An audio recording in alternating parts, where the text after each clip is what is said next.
உலகத்தில் எது எதுக்கும் ஆராய்ச்சி கூடங்கள் இருக்குதுல்ல, அது மாதிரி தூக்கத்தை பற்றி ஆராய்ச்சி பண்ணுறதுக்கு ஒரு ஆராய்ச்சி கூடம் இருக்குது. அப்படி ஆராய்ச்சி பண்ணணும்னா அதுக்கு மூழ்கிக்கிட்டு இருக்கணும்ல. அதனால தான் அந்த ஆராய்ச்சி கூடம் இங்கே இல்லை. அமெரிக்காவில் பாஸ்டன் பல்கலைக்கழக மருத்துவமனையில் அது இருக்குது. அங்கே தூக்கத்தை பற்றி பலவிதமான ஆராய்ச்சிகள் பண்ணிகிட்டு இருக்கிறாங்க.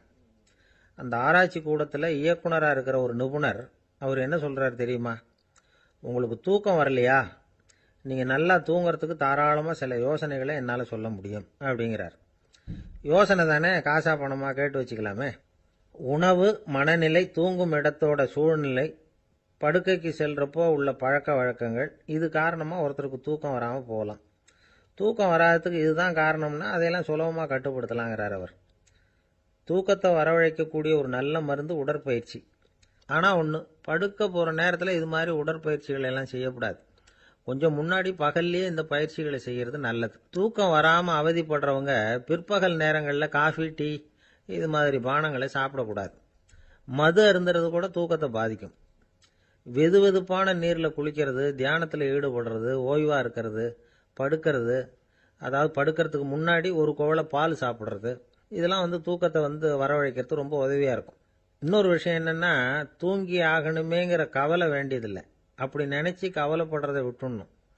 தூக்கம் வரலையா, உடனே படுக்கையை விட்டு எழுந்திருக்க வேண்டியது. வெளியில் வாங்க, வேறு ஏதாவது வேலையில் ஈடுபடுங்க, கொஞ்சம் நேரம் உலாவுங்க, அல்லது ஏதாவது ஒரு புஸ்தகத்தை எடுத்து படிங்க. களைப்பு ஏற்பட்டால் மறுபடியும் படுக்கைக்கு போங்க. தூக்கம் தானே வந்துடும். ஒரு விஷயத்தை மட்டும் நல்லா ஞாபகத்தில் வச்சுக்கணும். படுக்கைக்கு போகிறப்போ உங்கள் மற்ற எல்லா பிரச்சனைகளையும் மறந்துடணும். அது எப்படி சார் முடியும்? அந்த நேரம் தானே எல்லா பிரச்சனையும் வரிசையாக ஞாபகத்துக்கு வருது அப்படின்னு நாம் நினைக்கலாம். ஆனால் பழக்கத்தில் அதை நாம் மாற்றிக்க முடியும். கொஞ்சம் முயற்சி பண்ணணும், அவ்வளோதான். இது எல்லாமே ஆராய்ச்சி பண்ணி பார்த்துட்டு அந்த நிபுணர் சொல்கிற கருத்து தான். இன்னொரு விஷயம் அவர் சொல்கிறார். அது என்னென்னா, உடல் கோளாறு காரணமாக தூக்கம் வராமல் அவதிப்படுறவங்களுக்கெல்லாம் இந்த யோசனைகள் சரியாக வராது அப்படிங்கிறார். அதுக்கெல்லாம் மருத்துவ சிகிச்சை கொடுத்து தான் சரி பண்ணணும். சில பேருக்கு நடு ராத்திரியில் மூச்சு திணறல் ஏற்பட்டு தூக்கம் வராமல் போயிடும். ஊரெல்லாம் தூங்குறப்ப தான் மட்டும் தூங்காமல் மூழ்கிட்டு இருக்கிறது, ஊரெல்லாம் மூழ்கிட்டு இருக்கிறப்போ தான் மட்டும் தூங்குறது, இது மாதிரி கோளாறுகளால் சில பேர் பாதிக்கப்படலாம். காலு தசை முறுக்கிக்கிறதுனால சில பேருக்கு அடிக்கடி விழிப்பு வரலாம். மன அழற்சி காரணமாக சில பேருக்கு தூக்கம் வராது. இது மாதிரி கோளாறுகளுக்கெல்லாம் அதுக்கு தகுந்த மாதிரி சிகிச்சை கொடுத்து தான் சரி பண்ண வேண்டியிருக்கும். எந்த கோளாறும் இல்லாமல் தூக்கம் வரலைன்னா ஆரம்பத்தில் சொன்ன முறைகளை கடைப்பிடிச்சு பார்க்கலாம். தூக்கம் வந்ததுன்னா யோசனை சொன்ன அந்த நிபுணருக்கு நன்றி சொல்லலாம். ஒருத்தர், ஏன் சார் பஸ்ஸில் தூங்குறது கெட்ட பழக்கமானு கேட்டார். இல்லையே, நான் கூட பஸ்ஸில் போகிறப்ப தூங்கிட்டு தானே போவேன் அப்படின்னார் இன்னொருத்தர். அப்புறம் ஏன் என்ன டிரைவர் வேலை வேணாம்னு வீட்டுக்கு அனுப்பி வச்சுட்டாங்க அப்படின்னாராம் அவர். ஒரு வயசான அம்மா தெரு வழியாக போயிட்டு இருந்தாங்க. அவங்க கையில் என்னத்தையோ வச்சுக்கிட்டு அதை அடிக்கடி பார்த்துக்கிட்டே இருந்தாங்க. ஒருத்தன் மெதுவாக அவங்கக்கிட்ட போய் கையில் இருக்கிறது என்ன அப்படின்னு எட்டி பார்த்தா அவங்க கையில் 4 பல் இருந்துதான். இவன் ஆச்சரியமாக அந்த அம்மாவை பார்த்தான். ஏம்மா, உனக்கு என்ன பைத்தியமா, ஏது இந்த பல்லு, இதை என்னத்துக்காக கையில் வச்சுக்கிட்டு அலைஞ்சிக்கிட்டு இருக்கிற அப்படின்னு கேட்டிருக்கான். அதுக்கு அந்த அம்மா விவரம் சொல்ல ஆரம்பித்தாங்களாம். இதை பாருப்பா, எனக்கு ஒரு மகன் இருந்தான், அவனை ரொம்ப செல்லமாக வளர்த்தேன். அவனை தரையிலேயே நடக்க விடுறதில்ல, எப்பவும் தூக்கி வச்சுக்கிட்டு இருப்பேன். அவன் நல்லா பெரியவனாகி பள்ளிக்கூடம் போகிறப்ப கூட அவன் புஸ்தக மூட்டையை நான் தான் சுமந்துக்கிட்டு போவேன். பார்க்குறவங்க கூட கேலி பண்ணுவாங்க, ஏம்மா படிக்க போகிறது நீயா உன் பிள்ளையான்னு கேட்பாங்க. அவன் இன்னைக்கு எவ்வளவோ பெரிய மனுஷன் ஆயிட்டான், வெளிநாட்டில் பெரிய உத்தியோகத்தில் இருக்கான். சமீபத்தில் இங்கே வந்துட்டு போனான். ஒரு நாள் ஏதோ கோபத்தில் என்ன அரைஞ்சுட்டான்.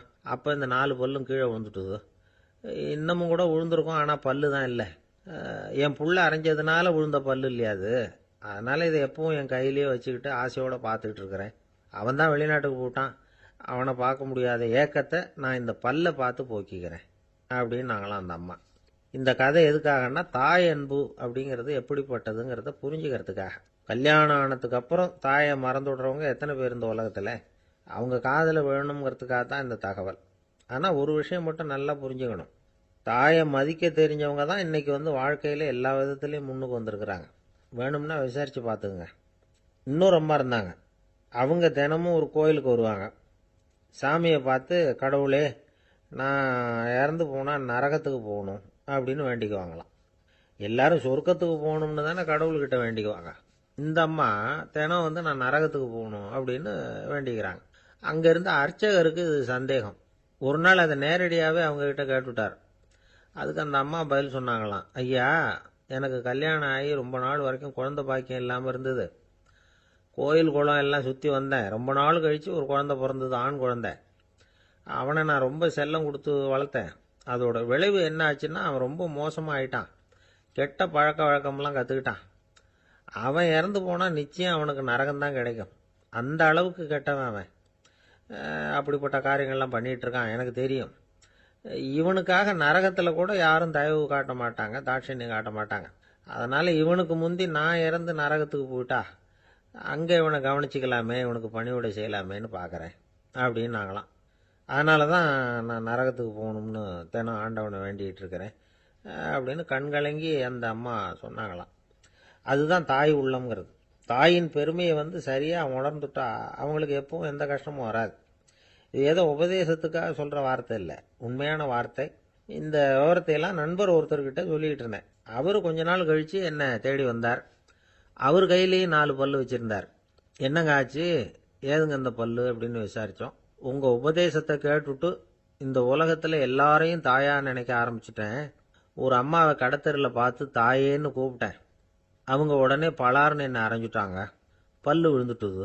அதை தான் பொறுக்கி எடுத்துக்கிட்டு நேராக உங்களை தேடி வந்துக்கிட்டு இருக்கிறேன்னார். தாயேன்னு தானே கூப்பிட்டீங்க, அதுக்கு ஏன் அரைஞ்சாங்க அப்படின்னு கேட்டோம். நான் தாயேன்னு கூப்பிட்டது அவங்க காதில் நாயேன்னு விழுந்துட்டு தான், அதுதான் அப்படி ஆயிட்டுது அப்படின்னார். என்ன சார், உங்கள் பையன் என்ன செஞ்சுக்கிட்டு இருக்கிறான் இப்போ அப்படின்னு கேட்டார் ஒருத்தர். அடிக்கடி கண்ணாடி முன்னாடி நின்று அழகு பார்த்துக்கிட்டு இருக்கிறான் சார் அப்படின்னார் அப்பா. இளம் பருவம் இப்படி தான் இருக்கும், அதையெல்லாம் சாதாரணமாக நினச்சிடாதீங்க அப்படின்னார் அவர். என்ன சார் சொல்கிறீங்க, கண்ணாடி முன்னாடி நின்றுக்கிட்டு நேரத்தை வீணாக்கிக்கிட்டு இருக்கான், அதை ஒரு பெரிய விஷயமா நான் நினைக்கணுமா அப்படின்னார் இவர். இளம் பருவத்தில் இளைஞர்களுக்கும் சின்ன பொண்ணுங்களுக்கும் அடிக்கடி கண்ணாடியில் பார்க்கணும்னு தோணும். அது வெறுமனே அழகு பார்க்கறது மட்டும் இல்லை, அவங்க தங்களையே தேடி கண்டுபிடிக்கிற ஒரு முயற்சி அது. இது ஒரு மனோதத்துவ விளைவு. இது வரைக்கும் சின்ன பிள்ளையா இருந்துட்டோம், இனிமேல் நாமளும் மற்றவங்க மாதிரி மனிதர்கள் தான் அப்படிங்கிற உணர்வு அவங்களுக்கு வருது. தங்களோட முகம் எப்படி இருக்குது, அழகு எப்படி இருக்குது, உடம்பு நேரம் எப்படி இருக்குது, முடி எப்படி இருக்குது அப்படிங்கிறதையெல்லாம் கண்டுபிடிக்கிறாங்க. அதுக்கப்புறம் இன்னொரு ஆணோ பொண்ணோ தன்னை கவனிக்கணும் அப்படின்னு நினைக்கிறாங்க. இதெல்லாம் மனோதத்துவ உண்மைகள், இதெல்லாம் இயற்கை. இதை பார்த்துட்டு பெற்றவங்க பிள்ளைங்க கெட்டு போட்டாங்க அப்படின்னு நினைக்கக்கூடாது, அவங்கள திட்டிக்கிட்டே இருக்கக்கூடாது. இன்னைக்கு பல குடும்பங்களில் இதுதான் நடந்துகிட்டு இருக்குது. மனுஷ வாழ்க்கையிலேயே இப்படியும் இல்லாத அப்படியும் இல்லாத ஒரு பருவம் இளம் பருவம். 13லேருந்து 19 வயசுக்கு உட்பட்ட ஆண்கள் பெண்கள் இந்த வகையை சேர்ந்தவங்க, டீனேஜ் குரூப். இவங்களை சின்னவங்கன்னு நினச்சிட முடியாது, பெரியவங்கன்னு நினச்சிட முடியாது. இவங்க ரொம்ப சென்சிட்டிவ். சமூகம் நினச்சா இவங்களை நல்லவங்களாகவும் ஆக்கலாம், கெட்டவங்களாகவும் ஆக்கலாம். கொஞ்சம் அக்கறை எடுத்துக்கிட்டால் பெரிய பெரிய மேதைகளையும் விஞ்ஞானிகளையும் உருவாக்கலாம். ஆனால் நடக்கிறது என்ன தெரியுமா, அநேகமாக இவங்களை யாருமே சரியாக புரிஞ்சுக்கிறது இல்லை, இவங்களை சரியாக நடத்துறதும் இல்லை. இது வரைக்கும் நாம் சொல்கிறத கேட்டுக்கிட்டு இருந்தான், இப்போல்லாம் அவன் இஷ்டத்துக்கு நடக்க ஆரம்பிச்சுட்டான் அப்படின்னு வருத்தப்படுற பெற்றோர்கள் அதிகம். இது வருத்தப்படுற விஷயம் இல்லை, சந்தோஷப்பட வேண்டிய விஷயம்.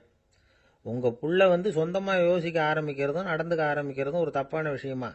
அவன் கடைசி வரைக்கும் உங்கள் பேச்சையே கேட்டுக்கிட்டு இருக்கணுங்கிறது என்ன நியாயம்? இன்னைக்கு இளைஞர்களை பெரியவங்க தப்பாக புரிஞ்சுக்கிட்டு தவறாக நடத்துறதுனால தான் அவங்களுக்கு வெறுப்பு, எரிச்சல், மனக்கசப்பு எல்லாம் உண்டாகுது. பெற்றவங்க சரியாக மதிக்கிறது இல்லை அப்படிங்கிற ஒரே காரணத்தினாலேயே வீணா போகிற பிள்ளைங்க இன்னைக்கு அதிகம். சரி, பெற்றவங்களுக்கு இன்னைக்கு என்னதான் புத்தி சொல்ல வர்றீங்க அப்படின்னு கேட்குறீங்களா? நாம எதையும் சொல்ல வரல, ஆனால் அது சம்பந்தமான சில நிபுணர்கள் சொல்லியிருக்கிறத உங்கள் காதில் போட்டு வைக்கலாம். அது என்னன்னா, பிள்ளைங்க கிட்ட அன்பு செலுத்துங்க. குழந்தையா இருந்தப்போ எவ்வளவு பாசமாக இருந்தீங்க, வளர வளர அதை ஏன் குறைச்சிக்கிறீங்க? பெற்றவங்களின் அன்பான வார்த்தைகளுக்கு ஏங்குறவங்க தான் இன்றைய இளைஞர்கள். அவங்க எதை சொன்னாலும் அதை அக்கறையாக காது கொடுத்து கேளுங்க, அலட்சியப்படுத்தாதீங்க. அவங்க விரும்புறது உங்ககிட்ட இருந்து ஒரு மதிப்பு, மரியாதை, அங்கீகாரம், இவ்வளவுதான். அவங்க அவங்களாவே முடிவுகள் எடுக்கட்டும், அதுக்கு நீங்கள் உதவியா இருங்க, அது போதும். மற்றவங்க முன்னாடி, முக்கியமாக அவங்க நண்பர்கள் முன்னாடி அவங்கள பற்றி மட்டமாக பேசாதீங்க. அவங்கக்கிட்ட பொய் சொல்லக்கூடாது. நீங்கள் சொன்னது பொய்ன்னு தெரிஞ்சு போச்சுன்னா உங்கள் பேரில் அவங்களுக்கு இருக்கிற மதிப்பு போயிடும், நம்பிக்கை போயிடும். அவங்களுக்கு முன்னாடி நீங்கள் சண்டை போடக்கூடாது. உங்கள் பிள்ளைய எப்பவும் இன்னொரு பிள்ளையோட ஒப்பிட்டு பேசுகிற வேலையே வேணாம். கூட பிறந்த மற்றவங்களோட கூட ஒப்பிடக்கூடாது. இப்படி செஞ்சால் அவன் உங்ககிட்டையும் பிரியமாக இருக்க மாட்டான், அவங்ககிட்டையும் பிரியமாக இருக்க மாட்டான். புள்ள எங்கே போகிறான், என்ன பண்ணுறான் அப்படின்னுலாம் துப்பறிஞ்சிக்கிட்டு இருக்கக்கூடாது. இளைஞர்கள் வந்து தனிமையை விரும்புகிறவங்க. அவங்கள வந்து பெட்டியில் வச்சு மூடி பாதுகாக்கணும்னு நினைக்கக்கூடாது. அவங்கள எப்படி பாதுகாக்கிறது அப்படிங்கிறது அவங்களுக்கே தெரியும். உங்கள் புள்ள எப்படி நடந்துக்கணும்னு நீங்கள் எதிர்பார்க்குறீங்களோ அது மாதிரி நீங்கள் நடந்து காட்டுங்க, அது போதும். ஒரு வீட்டில் அப்பாவும் அம்மாவும் பேசிக்கிட்டு இருக்கிறாங்க. என்னங்க, நம்ம பொண்ணு பெரியவளாயிட்டா, அடிக்கடி கண்ணாடி முன்னாடி போய் நின்றுக்கிட்டு இருக்கிறா, சீக்கிரமா ஒரு பையனை பார்த்து கல்யாணத்தை முடிக்காம இப்படி மசன்னு கல்லு மாதிரி உட்காந்துருக்குறீங்களே அப்படின்னு சத்தம் போட்டாங்க. அந்த அம்மா, அவசரப்படாத, பார்க்கறதுக்கு கண்ணுக்கு அழகா லட்சணமா புத்திசாலியா ஒரு பையன் கிடைக்க வேணாமா, அதுதான் பார்த்துக்கிட்டு இருக்கிறேன் அப்படின்னாரு அப்பா. இதுக்கு அந்த அம்மா சொல்றாங்க, எங்க அப்பா இப்படியெல்லாம் நினைச்சுக்கிட்டு இருந்திருந்தா எனக்கு கல்யாணமே ஆயிருக்காது தெரியுமா அப்படின்னாங்களாம். திபேத் நாட்டில் புத்த மடாலயங்கள் நிறைய உண்டு. அதுக்கு ஒரு தலைமையகமும் உண்டு. அது வந்து இந்த திபேத் தலைநகரம் லாசாவில் இருக்குது. ரொம்ப காலத்துக்கு அப்பால் அதை பற்றியெல்லாம் நிறைய விவரங்கள் எழுதி வச்சிருக்கிறாங்க. அது இப்போவும் நமக்கு கிடைக்குது. அதாவது ரொம்ப தூரத்துக்கு அந்தாண்ட மலைகளுக்கு நடுவில் ஒரு கிளை மடாலயம்.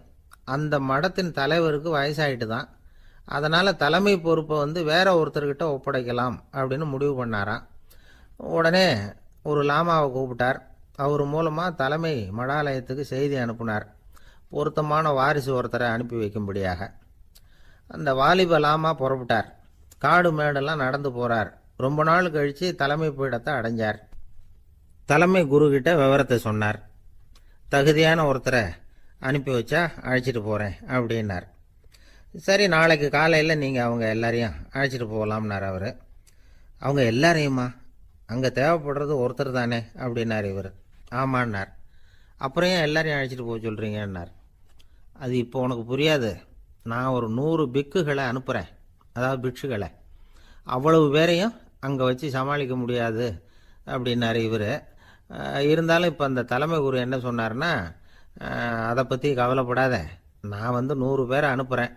அதில் 99 பேர் வழியிலேயே காணாமல் போடுவாங்க, ஒருத்தன் மட்டும்தான் வருவான். அவனும் அங்கே வந்து சேர்ந்துட்டான்னா நீ ரொம்ப கொடுத்து வச்சவன் அப்படின்னார். இவருக்கு ஒன்றும் புரியல. இருந்தாலும் மறுநாள் அந்த வாலிப லாமா 100 பேரை அழைச்சிக்கிட்டு புறப்பட்டார். போகிற வழியிலேயே பல பேர் அங்கங்கே பிச்சுக்கிட்டு போட்டாங்க. அவர் சொன்னது மாதிரியே வழியில் அவங்க ஊர்கள் இருந்தது தான் காரணம். அப்பா அம்மாவை பார்த்துட்டு வரேன் அப்படின்னு கொஞ்சம் பேர் போனாங்க. சொந்த பந்தத்தை பார்த்துட்டு வரேன் அப்படின்னு கொஞ்சம் பேர். ஒரு வாரம் ஆச்சு. இப்போ மிஞ்சினது 10 பேர் தான்.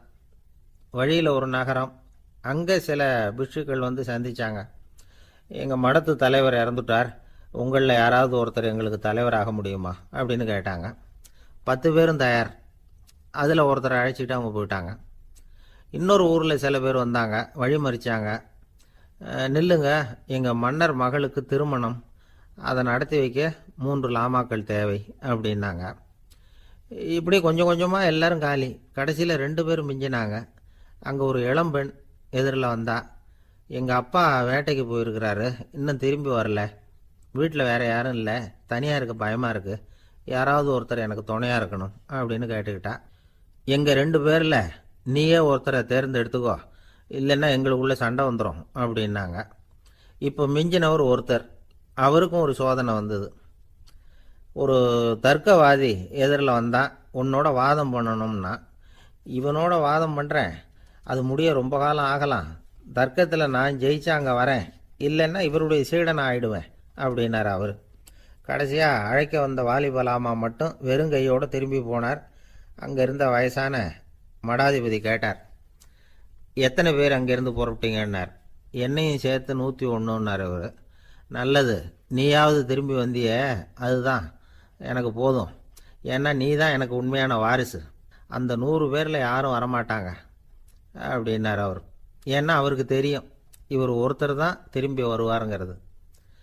திபேத்தில் ஒரு பழங்கால பழமொழி உண்டாம், 100 பேர் செல்லலாம், எப்பொழுதாவது ஒருவன் அபூர்வமாக அடைய வேண்டிய இடத்தை அடைவான்.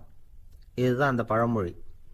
ஒரு உன்னதமான இலக்கை அடையணும்னா அது அவ்வளவு சுலபமான காரியம் இல்லை. இந்த காலத்து மடாலயம் ஒன்று, அதில் ஒரு தலைவர், அவருக்கு வயசாயிட்டுது, தனக்கு ஒரு வாரிசை நியமிக்கணும் அப்படின்னு ஆசைப்பட்டார். ரொம்ப கஷ்டப்பட்டு ஒருத்தரை பிடிச்சார். தனக்கு வாரிசாக நியமிச்சுட்டு அவர் சமாதி ஆயிட்டார். புதுசாக பொறுப்பேற்றுக்கிட்டவர் அப்படியே உட்காந்துருந்தார். அவரை தேடிட்டு பத்திரிகை நிருபர்கள்லாம் வந்தாங்க, கேட்டாங்க. அவர் உங்கள் பொறுப்பில் அவர் பெரியவர் விட்டுட்டு போன இது எவ்வளவு சுமாராக தேரும், எவ்வளவு விட்டுட்டு போனார் அப்படின்னு கேட்டிருக்கிறாங்க. அது என்ன ஒரு 50 லட்சம் இருக்கும் அப்படின்னாராம். அவ்வளவும் பணமா அப்படின்னு கேட்டிருக்காங்க.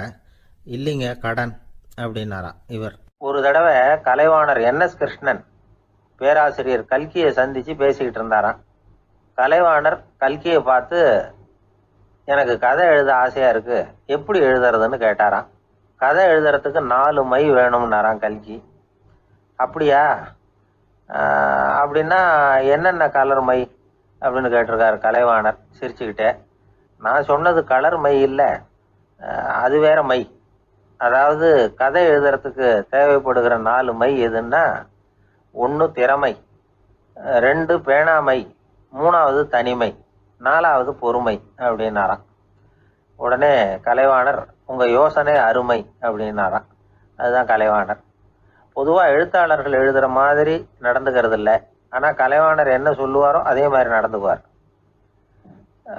எல்லாருக்கும் எல்லாம் கிடைக்கணுங்கிற கருத்தை சினிமா படங்களில் வலியுறுத்துவார். அதே மாதிரி நடைமுறை வாழ்க்கையிலேயும் எல்லாருக்கும் எல்லாமும் கொடுப்பார். பணம், பதவி, புகழ் இப்படி எதுவுமே இல்லாத ஒரு சாதாரண மனுஷனாக இருந்தால் கூட இவர் மனுஷனுக்கு கொடுக்குற மரியாதையில் கொஞ்சமும் குறைச்சல் இருக்காது. இந்த குணம் சாதாரணமாக எல்லாருக்கும் இருக்கிறது இல்லை. அவர் சினிமா தியேட்டருக்கு போய் சினிமா பார்க்கறது வழக்கம். அவர் வந்திருக்கிறாருங்கிறது தெரிஞ்சா போதும், வெளியில பிச்சைக்காரங்க கூடிடுவாங்க. இது அவருக்கு தெரியும். வெளியில நம்மளை நம்பி ஒரு கூட்டம் காத்துக்கிட்டு இருக்குமேன்னு நினைப்பார். உடனே ஒரு 100 ரூபா நோட்டை கொடுத்து சில்லறையா மாத்திட்டு வர சொல்லுவார். படம் முடிஞ்சு வெளியில வர்றப்போ சில்லறையோட வருவார். எல்லாருக்கிட்டையும் கொடுத்துருவார். ஏன்னா எல்லாரும் தேடிட்டு வருவாங்க அவரை. என்ன எல்லாரும் சௌக்கியமா இருக்கிறீங்களா அப்படின்னு பிரியமா விசாரிப்பார். ஏதோ ரொம்ப நெருங்கின சொந்தக்காரங்களை விசாரிக்கிறது மாதிரி விசாரிப்பாரு. தன்கிட்ட இருக்கிற சில்லறையை எல்லாருக்கும் சமமா பிரிச்சு கொடுத்துட்டு தான் அங்கிருந்து புறப்படுவார். ஒரு நாள் அது மாதிரி புறப்படுற சமயத்துல ஒரு சின்ன பையனுக்கு சில்லறை எதுவும் கிடைக்கல கொடுக்கறதுக்கு. இது கலைவாணருக்கு தெரியாது. கார்ல ஏறி புறப்பட்டு போயிட்டார்.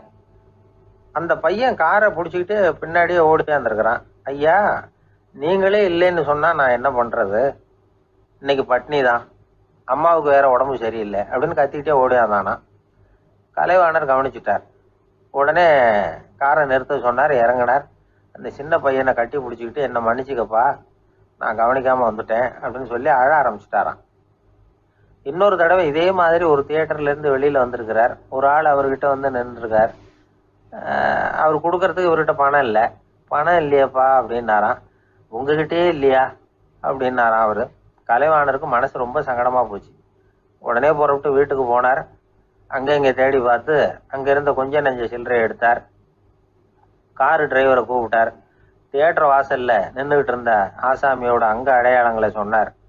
காரை எடுத்துட்டு போய் அந்த ஆளை கண்டுபிடிச்சி இந்த காசை கொடுத்துட்டு வா அப்படின்னு அனுப்பி வச்சாராம். பிச்சை போடுறதுக்காக காரை அனுப்புனதாக வேற யாரை பத்தியாவது நீங்க கேள்விப்பட்டிருக்கிறீங்களா? அவர் ஒரு வித்தியாசமான மனிதர், வித்தியாசமான கலைஞர். கலைவாணரோட சகோதரர் கல்யாணம் நடந்தது. அதுல தியாகராஜ பாகவதர் கச்சேரி முடிஞ்ச உடனே அதுல சம்பந்தப்பட்ட கலைஞர்களுக்கெல்லாம் கலைவாணர் பரிசுகள் கொடுக்குறார். அந்த கச்சேரியில கடம் வாசிச்சவருக்கு மட்டும் மற்ற எல்லாருக்கும் கொடுத்ததை விட பெருசா ஒரு வெள்ளி கோப்பையை பரிசா கொடுத்தாராம். மற்றவங்களுக்கெல்லாம் சின்னதா கொடுத்துட்டு கட வித்துவானுக்கு மட்டும் பெருசா பரிசு கொடுக்குறீங்களே ஏன்னு கேட்டிருக்கிறாங்க. அதுக்கு கலைவாணர் விளக்கம் கொடுத்தாராம். இப்பெல்லாம் ரயில்ல கூட்டம் அதிகங்கிறது உங்களுக்கு எல்லாருக்கும் தெரியும். இந்த வித்வான் இவ்வளவு பெரிய மண்பானைய ரயில்ல ரொம்ப பத்திரமா உடையாம ரொம்ப தூரத்துல இருந்து கொண்டு வந்திருக்கிறாரே, அது என்ன சாமான்யமான காரியமா? அவரோட அந்த சாமர்த்தியத்தை பாராட்டுறதுக்காக தான் அவருக்கு இவ்வளவு பெரிய பரிசு அப்படின்னாராம். இந்த உலகத்துல எத்தனை வகையான மனிதர்கள் இருக்கிறாங்க, ஒவ்வொரு மனிதனுமே ஒவ்வொரு வகை அப்படிங்கிறாங்க விஞ்ஞானிகள். மனிதர்களை 3 வகையா பிரிக்கலாம் அப்படின்னு சொல்றாங்க மெய்ஞானிகள். இவங்களை பத்திலாம் ஏற்கனவே நாம பேசியிருக்கிறோம். இப்போ டாக்டர் எட்வர்டு பேட்ச் அப்படிங்கிற நிபுணர் என்ன சொல்றாரு தெரியுமா? மனிதர்களை 7 வகையா பிரிக்கலாம்ங்கிறார். மனிதர்களின் மனநிலை அடிப்படையில் அவங்களை 7 விதமா வகைப்படுத்துறார் அவர். சரி, அது என்ன 7 வகை? முதல் வகை என்னன்னா, பயந்த குணம் உள்ளவங்க. சார் ரொம்ப பயந்த சுபாவம், வீட்டில் கூட வாயே திறக்க மாட்டார், சாப்பிட போகிறப்ப மட்டும்தான் கொஞ்சம் வாயை திறப்பார், அப்புறம் மூடிக்குவார் அப்படின்னு சில பேரை பற்றி நாம் பேசிக்கிறது உண்டு. இவங்கெல்லாம் இந்த வகை, அதாவது பயந்த குணம் உள்ளவர்கள் அப்படிங்கிற முதல் வகை. சரி, ரெண்டாவது வகை என்னன்னா சஞ்சலப்படுகிறவர்கள், எதுக்கு எடுத்தாலும் கலக்கம் குழப்பம், இப்படியே காலம் தள்ளிட்டு இருப்பாங்க. பல பேர் பார்த்துருப்பீங்க. அவங்கெல்லாம் இந்த வகை. மூணாவது வகை என்னன்னா யதார்த்த உலகை மறந்து கற்பனை உலகத்திலேயே மிதக்கிறவங்க, இளைஞர்கள் கவிஞர்கள், இப்படி பல பேர் இருக்கிறாங்க. எப்போ பார்த்தாலும் கற்பனை உலகத்திலேயே மிதந்துக்கிட்டு இருப்பாங்க. கிட்டத்தில் போய் என்னங்க ஒரு மாதிரியா இருக்கிறீங்க அப்படின்னு கேட்டு பாருங்க, அவங்களெல்லாம் ஏதோ ஒரு அற்ப புழுவை பார்க்கறது மாதிரி அவங்கள பார்ப்பாங்க. அதுவும் அந்த வானத்து நிலாவை பாருங்கள், அது என்னை வா வான்னு கூப்பிடுது, எனக்கு சீக்கிரத்தில் ஒரு நாள் சிறகுகள் முளைக்கும், சிறகடித்து வானத்தில் பறந்து போவேன், அந்த செல்ல நிலாவை கொஞ்சிவிட்டு வருவேன், இப்படிலாம் பேசிக்கிட்டு இருப்பாங்க. கொஞ்சிறது அப்புறம் இருக்கட்டும், இப்போ கஞ்சிக்கு வழியே பாருப்பா அப்படின்னா அதை காதில் வாங்க மாட்டாங்க. நாம் ஏதோ இந்த உலகத்தை அனுபவிக்க தெரியாதவர்கள் மாதிரி நம்மளை அவங்க கவனிப்பாங்க. இப்படி ஒரு ரகம்.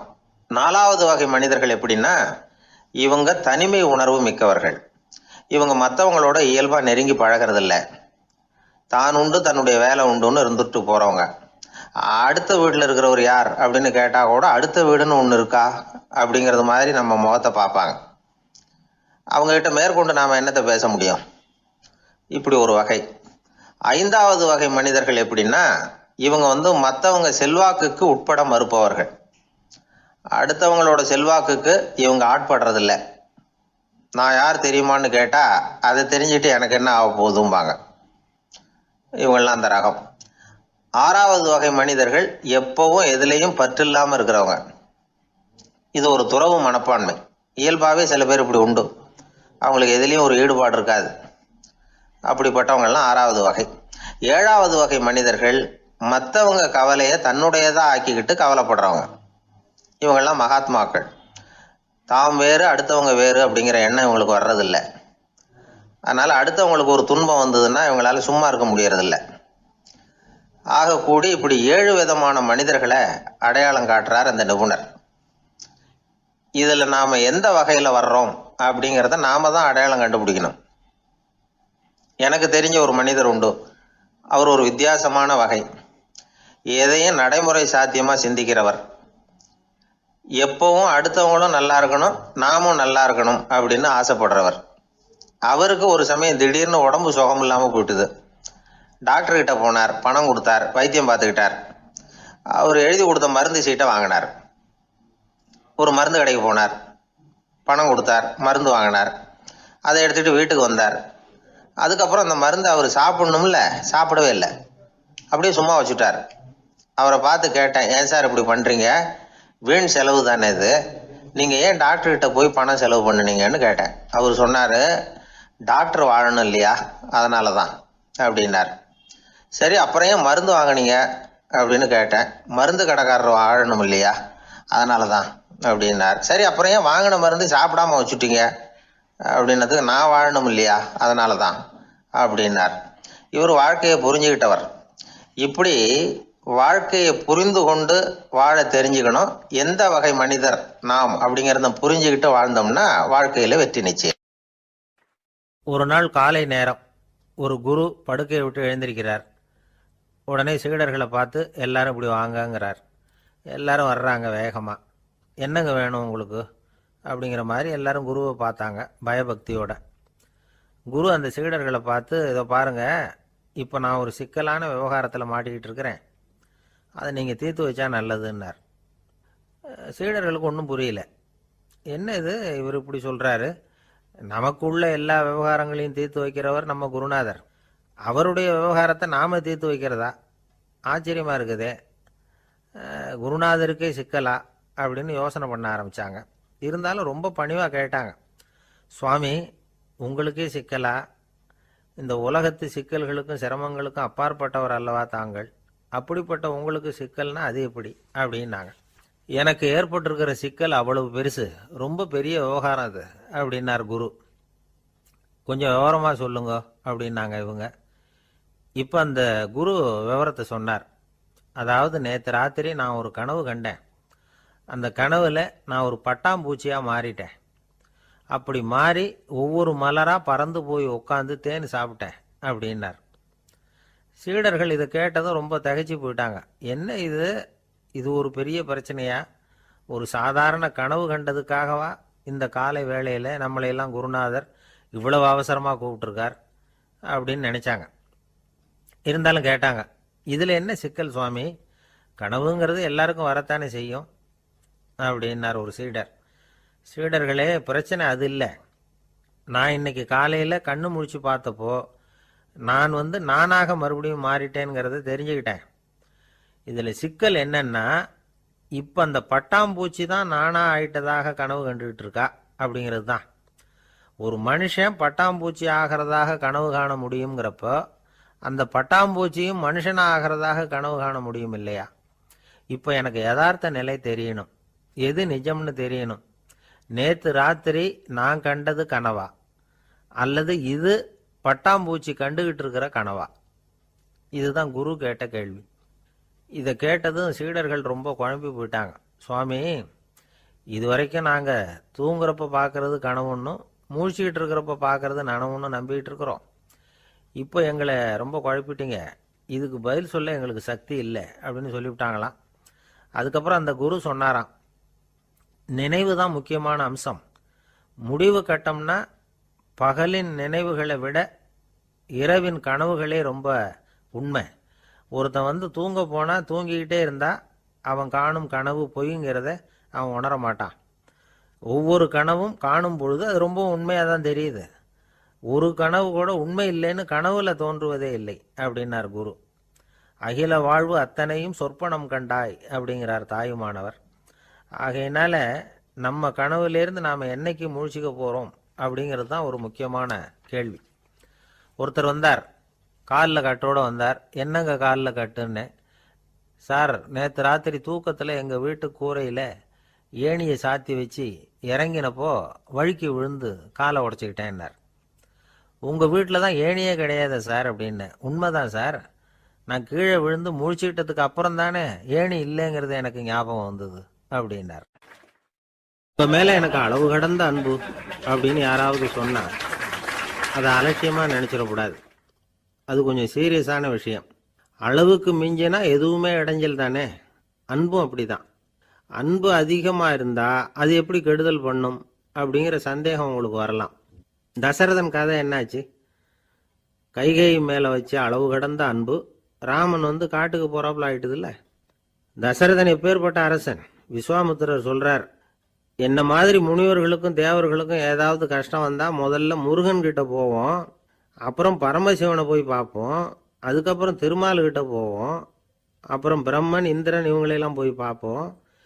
இவங்களாலையெல்லாம் முடியலன்னா கடைசியில் அயோத்திக்கு வருவோங்கிறார். உன்னை விட்டா வேற கதி உண்டோ அப்படின்னு தசரதனை பார்த்து விஸ்வாமித்திரரே சொல்றார். அப்பேற்பட்ட அரசன் தசரதன் கைகேயி காலில் விழறான். உன் பாதங்களை தொட்டு கெஞ்சி கேட்டுக்கிறேன், ராமனை காட்டுக்கு அனுப்பாதேங்கிறான். தசரதனுடைய இந்த நிலைமைக்கு என்ன காரணம்? அவன் கைகேயி மேலே வச்ச அளவு கடந்த அன்பு தான் காரணம். இப்போ சொல்லுங்க, அன்பா இருந்தாலும் அது அளவுக்கு மீறி போனால் கெடுதல் பண்ணுமா பண்ணாதா? அது மட்டும் இல்லை, அளவு கடந்த அன்பு நீதிக்கும் நியாயத்துக்கும் புறம்பான காரியங்களையும் செய்ய வச்சிரும். தசரதன் மிகச்சிறந்த நீதிமான், தர்மத்துக்கு விரோதமாக ஒரு காரியமும் செய்யாதவன். அப்பேற்பட்டவன் தன்னுடைய மனைவியை பார்த்து என்ன சொல்றான் தெரியுமா? உனக்காக நான் என்ன செய்யணும்னு சொல்லு செய்கிறேன். ஒரு குற்றமும் செய்யாத ஒருத்தனை கொல்லணுமா கொல்றேன். மரண தண்டனை விதிக்கப்பட்ட ஒருத்தனை விடுதலை செய்ய சொல்றியா செய்கிறேன். எந்த பிச்சைக்காரனையாவது கோடீஸ்வரனாக சொல்றியா ஆக்குறேன், அல்லது கோடீஸ்வரனை பிச்சைக்காரன் ஆக்கணுமா ஆக்குறேன் அப்படிங்கிறான். நீதிக்கு விரோதமான இந்த பாவங்களை செய்யறதுக்கு அப்பேற்பட்ட அரசன் எப்படி துணிஞ்சான்? மனைவி பேரில் வச்ச அளவு கடந்த அன்பு தான் காரணம். திரிசூலம், வஜ்ராயுதம், வாள் இதுகளால் தாக்கப்பட்டா கூட அதையெல்லாம் கொஞ்சம் கூட லட்சியம் பண்ணாத ஒருத்தன் காமதேவனுடைய மலர் அம்புகள் தாக்குனா அதை அவனால் தாக்கு பிடிக்க முடியல, விழுந்துடுறான். காமதேவனுக்குள்ள மகிமையே அதுதாங்கிறார் துளசிதாசர். அதனால தான் பெரியவங்கள்லாம் என்ன சொல்கிறாங்கன்னா, எதையும் அளவுக்கு மீறி செய்யாதேங்கிறாங்க. அப்பா, அம்மா, மனைவி, மக்கள் எல்லார் பேர்லேயும் அன்பு அவசியம்தான்.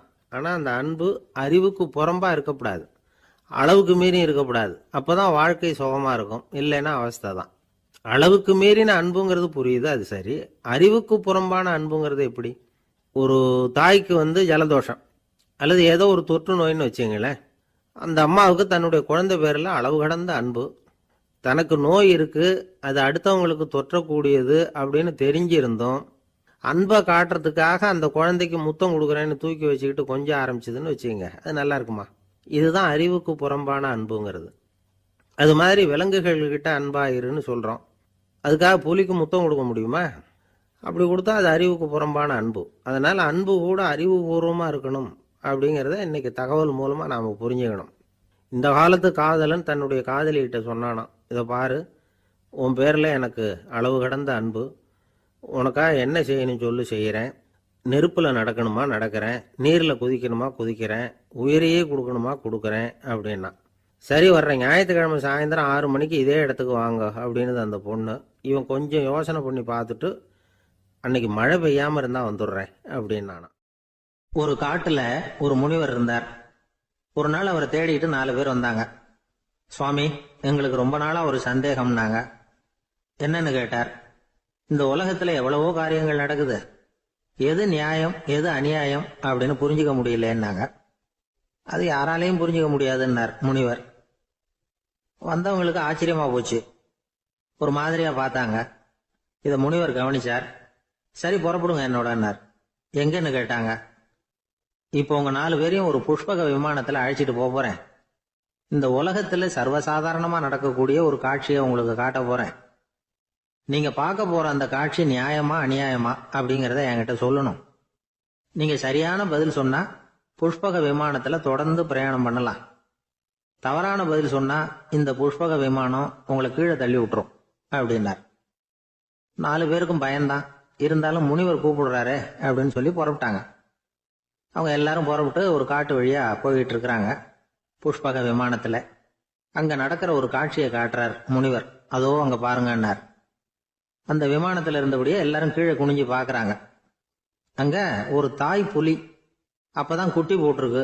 குட்டிகளை ஈன்ற உடனே பசிக்கு இறை தேடி அந்த பக்கமா வருது. அதே நேரம் ஒரு தாய் மான், அதுவும் அப்பதான் குட்டி போட்டிருக்கு.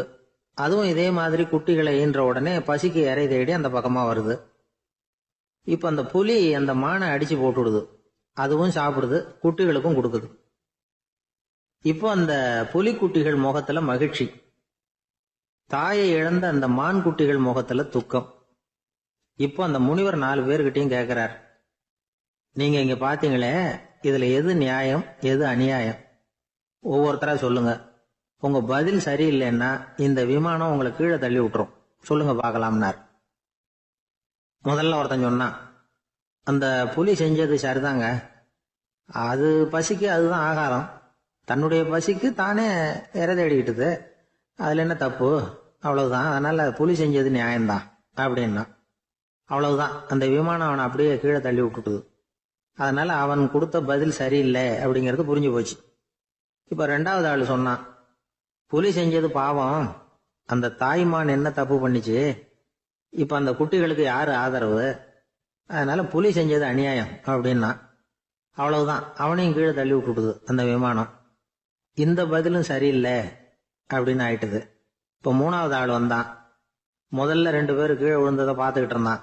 அதனால அவன் சொன்னான், ரெண்டுமே நியாயம்தாங்க, புலி இறை தேடினதும் இயற்கை, அதுக்கு மான் இறையானதும் இயற்கை, அதனால இதுல ஒன்றும் தப்பு இல்லைன்னா. அவ்வளவுதான், அவனையும் அந்த விமானம் கீழே பிடிச்சி தள்ளி விட்டுது. இப்ப 4வது ஆள் வந்தான். முனிவர் கேட்டார், நீயாவது சொல்லுப்பா, இந்த செயல்ல எது நியாயம்னார். அவன் தெளிவா பதில் சொன்னான். அதாவது என்ன சொன்னான்னா, எனக்கு தெரியல அப்படின்னா. அவனை விமானம் கீழே தள்ளல, சௌரியமா அழைச்சிட்டு போட்டுது. இவனும் பிரயாணம் சௌக்கியமா பண்ணானா. ஆக இதுதான் சரியான பதிலுங்கிறத முனிவர் உணர்த்தினார்.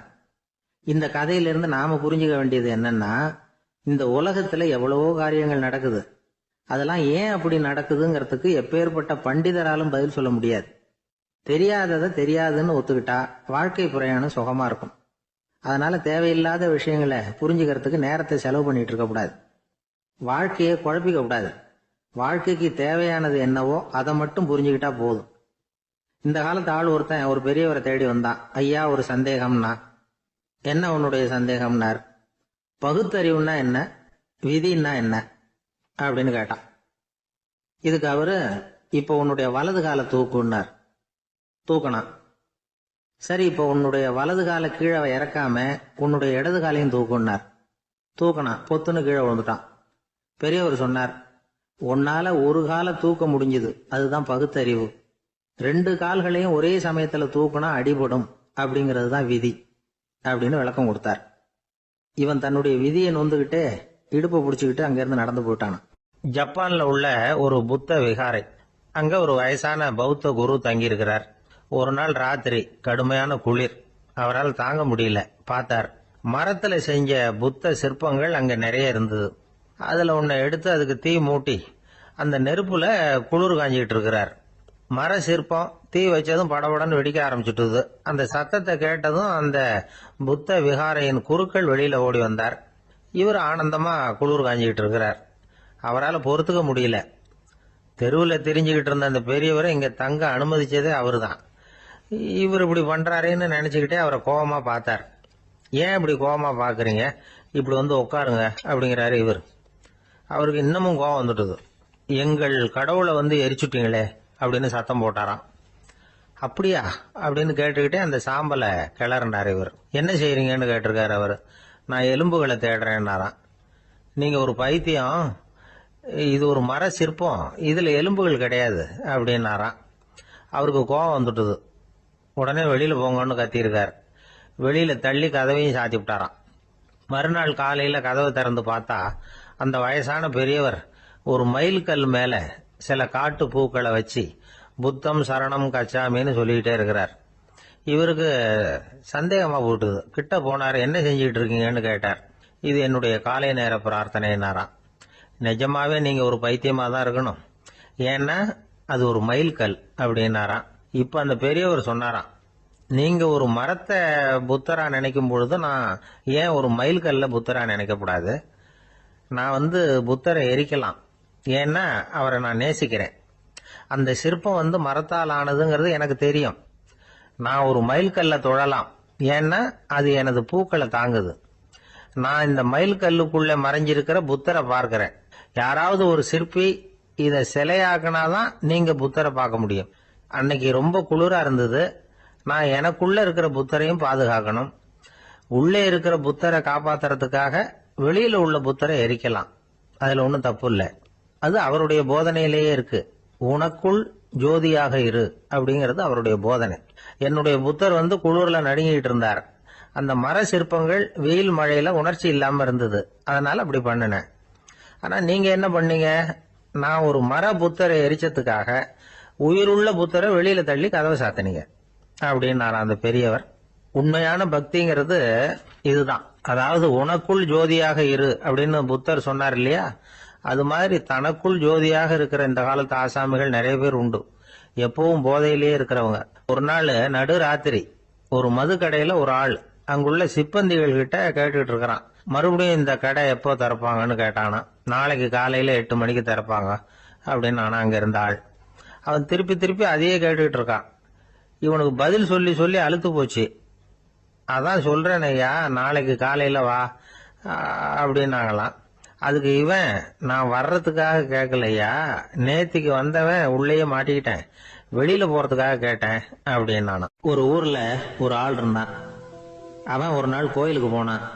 கடவுள்கிட்ட வேண்டிக்கிட்டான், எனக்கு ஒரு 1,00,000 ரூபா நீ கொடுத்தா நான் உன் சன்னதியில ஒரு தேங்காய் உடைக்கிறேன் அப்படின்னு வேண்டிக்கிட்டான். கடவுள் பார்த்தார். உடனே அவன் கண் முன்னாடி தோன்றினார். இந்தா நீ கேட்ட 1,00,000 ரூபாய் அப்படின்னு சொல்லி அவன் கையில பணத்தை கொடுத்துட்டு மறைஞ்சிட்டார். இவனால நம்பவே முடியல. இவ்வளவு சுலபமா கிடைக்கும்னு தெரிஞ்சிருந்தா அனாவசியமா ஒரு தேங்காய் உடைக்கிறேன்னு வேண்டி இருக்க வேண்டியது இல்லையே அப்படின்னு நினைச்சான். இருந்தாலும் வேண்டுதலை நிறைவேற்ற வேண்டியது கடமை. அதுக்காக என்ன பண்ணா, பக்கத்துல ஒரு கடைக்கு போனான். ஒரு தேங்காயை கையில் எடுத்தான். இது என்ன விலைன்னு கேட்டான். 5 ரூபான்னார் கடையில இருந்தவர். அதிகமா இருக்குதே விலைன்னா. அப்படின்னா ஒண்ணு செய்யுங்க, அடுத்த ஊருக்கு போங்க, அங்க தென்னந்தோப்பு அதிகம், அதனால அங்க இதை விட குறைஞ்ச விலைக்கு கிடைக்கும் அப்படின்னார். சரின்னு அடுத்த ஊருக்கு கிளம்புனான். அங்க போய் விசாரிச்சான். ஒரு தேங்காய் 3 ரூபாய் விலைன்னாங்க. இதுவும் அதிகமா தெரியுதுன்னா. அப்படின்னா ஒண்ணு செய்ய, அதோ அந்த ஆத்து ஓரமா ஒரு தென்னை மரம் இருக்கு பார், அதுல நீயே ஏறி பறிச்சுக்கோ, ஒரு தேங்காய்க்கு 1 ரூபா கொடுத்தா போதும் அப்படின்னார் அந்த தோப்புக்கு சொந்தக்காரரு. இவனுக்கு மரம் ஏற தெரியாது, இருந்தாலும் ஆசை யார விட்டுது, விலை சல்லிசா இருக்குதே. ஆற்று ஓரம் போனால் தட்டு தடுமாறி அந்த மரத்தில் ஏறினா அந்த தென்னை மரம் வளைஞ்சி ஆற்று பக்கம் போய் அப்புறம் நிமிர்ந்து இருந்தது. அதாவது மரத்தின் உச்சி சரியாக ஆற்றுக்கு நடுவில் இருந்தது. ஆற்றுல வெள்ளம் கரை புரண்டு ஓடிக்கிட்டு இருக்கு. இவன் கடவுள் கொடுத்த 1,00,000 ரூபாயை மடியில் வச்சு இறுக்கி கட்டிக்கிட்டான். உச்சிக்கு போய் காய் பறிக்கிற சமயத்தில் காற்று மழையும் பலமாக கலந்து அடிக்க ஆரம்பிச்சுட்டுது. கால் வழுக்கி விட்டுட்டுது. இவன் சடார்னு ஒரு தென்னை மட்டையை பிடிச்சிக்கிட்டு தொங்க ஆரம்பிச்சிட்டான். கீழே பயங்கரமான வெள்ளம். மடியில் 1,00,000 ரூபா பணம். என்ன செய்யறதுன்னு தவிக்கிறான். இந்த சமயம் கரையில் ஒரு யானை பாகன் யானையை குளிப்பாட்டிக்கிட்டு இருக்கிறான். அது அவன் கண்ணில் பட்டது. ஐயா ஒரு உதவின்னு கத்துனான். அவன் என்ன செய்யணும்னு கேட்டான்.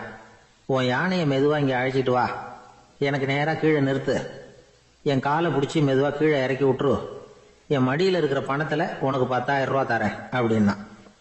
அவன் பார்த்தான். காலை கையை பிடிச்சா கூட எவனும் இந்த காலத்தில் 10 ரூபாய்க்கு மேலே தரமாட்டேங்கிறான். இவன் காலை பிடிச்சா 10,000 தர்றேங்கிறான் அப்படின்னு யோசனை பண்ணான். உடனே யானையை கொண்டுட்டு போனான். அவனுக்கு நேராக கீழே நிறுத்தினான். அவன் காலை பிடிச்சான். அவ்வளவுதான். அந்த நேரம் பார்த்து யானை மெதுவாக நடந்து அப்பால போட்டுது. இப்போ யானை பாகன் அவன் காலை கெட்டியாக பிடிச்சிக்கிட்டு தொங்குறான். பரிதாபமாக மேலே பார்க்குறான். அவன் மட்டையை பிடிச்சிக்கிட்டு தொங்குறான். இப்போ யானை பாகன் சொல்கிறான், தம்பி மட்டையை விட்டுறாத, கெட்டியாக பிடிச்சிக்கோ, நான் உனக்கு 10,000 ரூபா தரேன், இதோ மடியில் தான் வச்சுருக்கேன்னா. மேலே தொங்குறவனுக்கு இந்த நிலைமையிலேயும் ஒரு சந்தோஷம். மேற்கொண்டு ஒரு 10,000 ரூபா நமக்கு கிடைக்கும் போல இருக்கே அப்படின்னு. இந்த சமயத்தில் ஒருத்தன் ஒட்டகத்தை ஓட்டிகிட்டு வந்தான் அந்த பக்கமாக குளிப்பாட்டுறதுக்கு. யானை பாகம் பார்த்துட்டான். ஐயா ஒட்டகக்காரரே, அதை இங்கே கொண்டுட்டு வா, எங்கள் காலை பிடிச்சி பத்திரமா இறக்கி விடு, நாங்கள் பணம் கொடுக்குறோம்னா. அவனும் பணத்துக்கு ஆசைப்பட்டு வந்தான். அவன் காலை பிடிக்கிற சமயம் ஒட்டகமும் நழுவி போட்டுது. இப்போ 3 பேருமே வரிசையாக தொங்குறாங்க. ஒட்டகக்காரன் கத்துறான், தம்பி மட்டையை விட்டுறாத, கெட்டியாக பிடிச்சிக்கோ, நான் என் மடியில் இருக்கிற 5,000 உனக்கு தந்துடுறேன்னா. மேலே தொங்குறவனுக்கு இன்னமும் சந்தோஷம். இவனும் பணம் தர்றேங்கிறான் அப்படின்னா இன்னைக்கு நமக்கு மொத்த பண வரவு எவ்வளவு அப்படின்னு ஒவ்வொன்றா கூட்டி பார்க்க ஆரம்பிச்சான். மனக்கணக்கு சரியா வரல. அதனால அப்படியே விரல விட்டு எண்ண ஆரம்பிச்சான். அவ்வளவுதான். மட்டையை விட்டுட்டு கை நழுவி வந்துட்டுது. 3 பேரும் பொத்துன்னு ஆத்துல விழுந்தாங்க. படாத பாடுபட்டு தட்டு தடுமாறி கரைக்கு வந்து சேர்ந்தாங்க. 3 பேர் மடியில் இருந்த பணமும் ஆத்தோட போட்டுது. பேராசை பெருநஷ்டம் அப்படின்னு ஒரு பழமொழி இருக்குல்ல, அதை விளக்கறதுக்காக சொல்லப்பட்ட கதை இது. இந்த காலத்தில் ஒருத்தர் ஒரு நீச்சல் குளத்தில் நீச்சல் அடிச்சுக்கிட்டு இருக்கிறார். காவலுக்கு இருந்தவர் அதை கவனிச்சுட்டார். கரையிலேருந்து சத்தம் போட்டாராம், இதோ பாருங்க, இங்கே ராத்திரி 8 மணிக்கு மேலே நீச்சல் அடிக்கிறது சட்டப்படி குற்றம், அதுக்கு அனுமதி கிடையாது, தெரியாதா உங்களுக்கு அப்படின்னாராம். இதுக்கு அவரு, ஐயோ நான் நீச்சல் அடிக்க வந்தவன் இல்லைங்க, சும்மா சுற்றி பார்க்க வந்தவன், தடுமாறி குளத்தில் விழுந்துட்டேன், நீச்சல் தெரியாது, அதனால தத்தளிச்சுக்கிட்டு இருக்கிறேன் அப்படின்னு கத்துனாராம். கரையில் இருந்தவர் பார்த்தார். ஓ அப்படின்னா சரி, அதுக்கு ஒன்றும் தடையில்லை அப்படின்னு சொல்லிவிட்டு அவர் பாட்டு நடந்து போயிட்டாராம். ஒரு ஆள் இருந்தார். அவர் தன்னை ஒரு குருன்னு சொல்லிக்கிட்டார். மௌன குரு, வாயே திறக்கிறது இல்லை. அவருக்கு 2 சீடர்கள் உண்டு. இவங்க தான் வர்றவங்க கிட்ட பேசுவாங்க, விளக்கம் கொடுப்பாங்க. ஒரு நாள் இந்த சீடர்கள் 2 பேரும் எங்கேயோ வெளியில் போயிட்டாங்க. அந்த நேரம் பார்த்து ஒருத்தர் அங்கே வந்தார். குரு கிட்ட போனார். குருவே, புத்தர்னா என்னன்னு கேட்டார். குருவுக்கு ஒன்றும் புரியல. அவர் உண்மையான குருவா இருந்தாவில புரியும். அவர் திருன்னு முழிக்க ஆரம்பிச்சுட்டார். இந்த நேரம் பார்த்து இந்த சீடர்கள் எங்கேயோ போயிட்டாங்களே, என்ன பண்றது, உதவிக்கு யாராவது கிடைக்க மாட்டாங்களா அப்படின்னு அப்படியே சுத்தி பாக்குறார். அங்க பாக்குறார். வந்தவர் இதை கவனிச்சார். ஏதோ புரிஞ்சுக்கிட்டவர் மாதிரி அடுத்த கேள்வி கேட்டார். தர்மம்னா என்ன சுவாமின்னார். குருவுக்கு ரொம்ப சங்கடமா போச்சு. நம்ம நிலைமை இப்படி ஆயிட்டுதே, இக்கட்டில் மாட்டிக்கிட்டோமே அப்படின்னு நினைச்சபடியே விட்டத்தை பார்த்தார். அப்புறம் குனிஞ்சு தரைய பார்த்தார். அப்படியே உட்காந்துக்கிட்டார். வந்தவர் உடனே அடுத்த கேள்விக்கு போயிட்டார். தியானம்னா என்ன சுவாமின்னார். பாவம் என்ன பண்ணுவார் அந்த குரு, பேசாம கண்ணை கெட்டியா மூடிக்கிட்டார். இது ஏதுடா வம்பா போச்சுன்னு. இவர் இப்படி பண்ணா கூட வந்தவர் சளைக்கல. இன்னொரு கேள்வியும் கேட்டார். ஆசீர்வாதம்னா என்ன அப்படின்னார். இவர் பார்த்தார். இப்படியே போனா இவர் கேள்வி கேட்கறத நிறுத்த மாட்டார் அப்படின்னு நினைச்சுக்கிட்டு எனக்கு ஒண்ணுமே தெரியாதுங்கிற பாவனையில 2 கையையும் விரிச்சு காட்டினார். வந்தவர் முகத்துல மகிழ்ச்சி, மன நிறைவு. ஏதோ எல்லாம் புரிஞ்சுக்கிட்ட ஒரு மாதிரி அங்கிருந்து புறப்பட்டு போனார். வழியில அந்த குருவோட சீடர்கள் 2 பேரையும் சந்திச்சார். உங்க குருவை தான் பார்த்துட்டு வரேன்னாரு இவரு. என்ன நடந்ததுன்னு கேட்டாங்க. இவர் விவரமா சொல்றார். உங்க குரு எவ்வளவு பெரிய ஞானி தெரியுமா? புத்தர்னா என்னன்னு கேட்டேன். அதுக்கு அவர் அப்படியும் இப்படியும் பார்த்தார். அதுக்கு என்ன அர்த்தம் தெரியுமா? மக்கள் புத்தரை அங்கேயும் இங்கேயும் தேடுறாங்க. உண்மையில அவர் அங்கேயும் இங்கேயும் தேடி கண்டுபிடிக்க முடியாது அப்படிங்கறத அவர் செய்கை மூலம் உணர்த்தினார். அதுக்கப்புறம் தர்மம்னா என்னன்னு கேட்டேன். அவர் மேலையும் கீழையும் பார்த்து தர்மம் சமமானது, அதுல உயர்வு தாழ்வு இல்லைங்கிறத உணர்த்தினார். அதுக்கப்புறம் தியானம்னா என்னன்னு கேட்டேன். கண்ணை மூடிக்கிட்டார். கண்ணை மூடி காணுகிற அற்புதம் அது அப்படிங்கிறத புரிஞ்சுக்கிட்டேன். கடைசியா ஆசீர்வதிக்கப்படுறது பத்தி கேட்டேன். கைகளை நீட்டி உதவுறது தான் அது அப்படிங்கிறத தன்னுடைய இருகை விரிச்சு உணர்த்தினார்.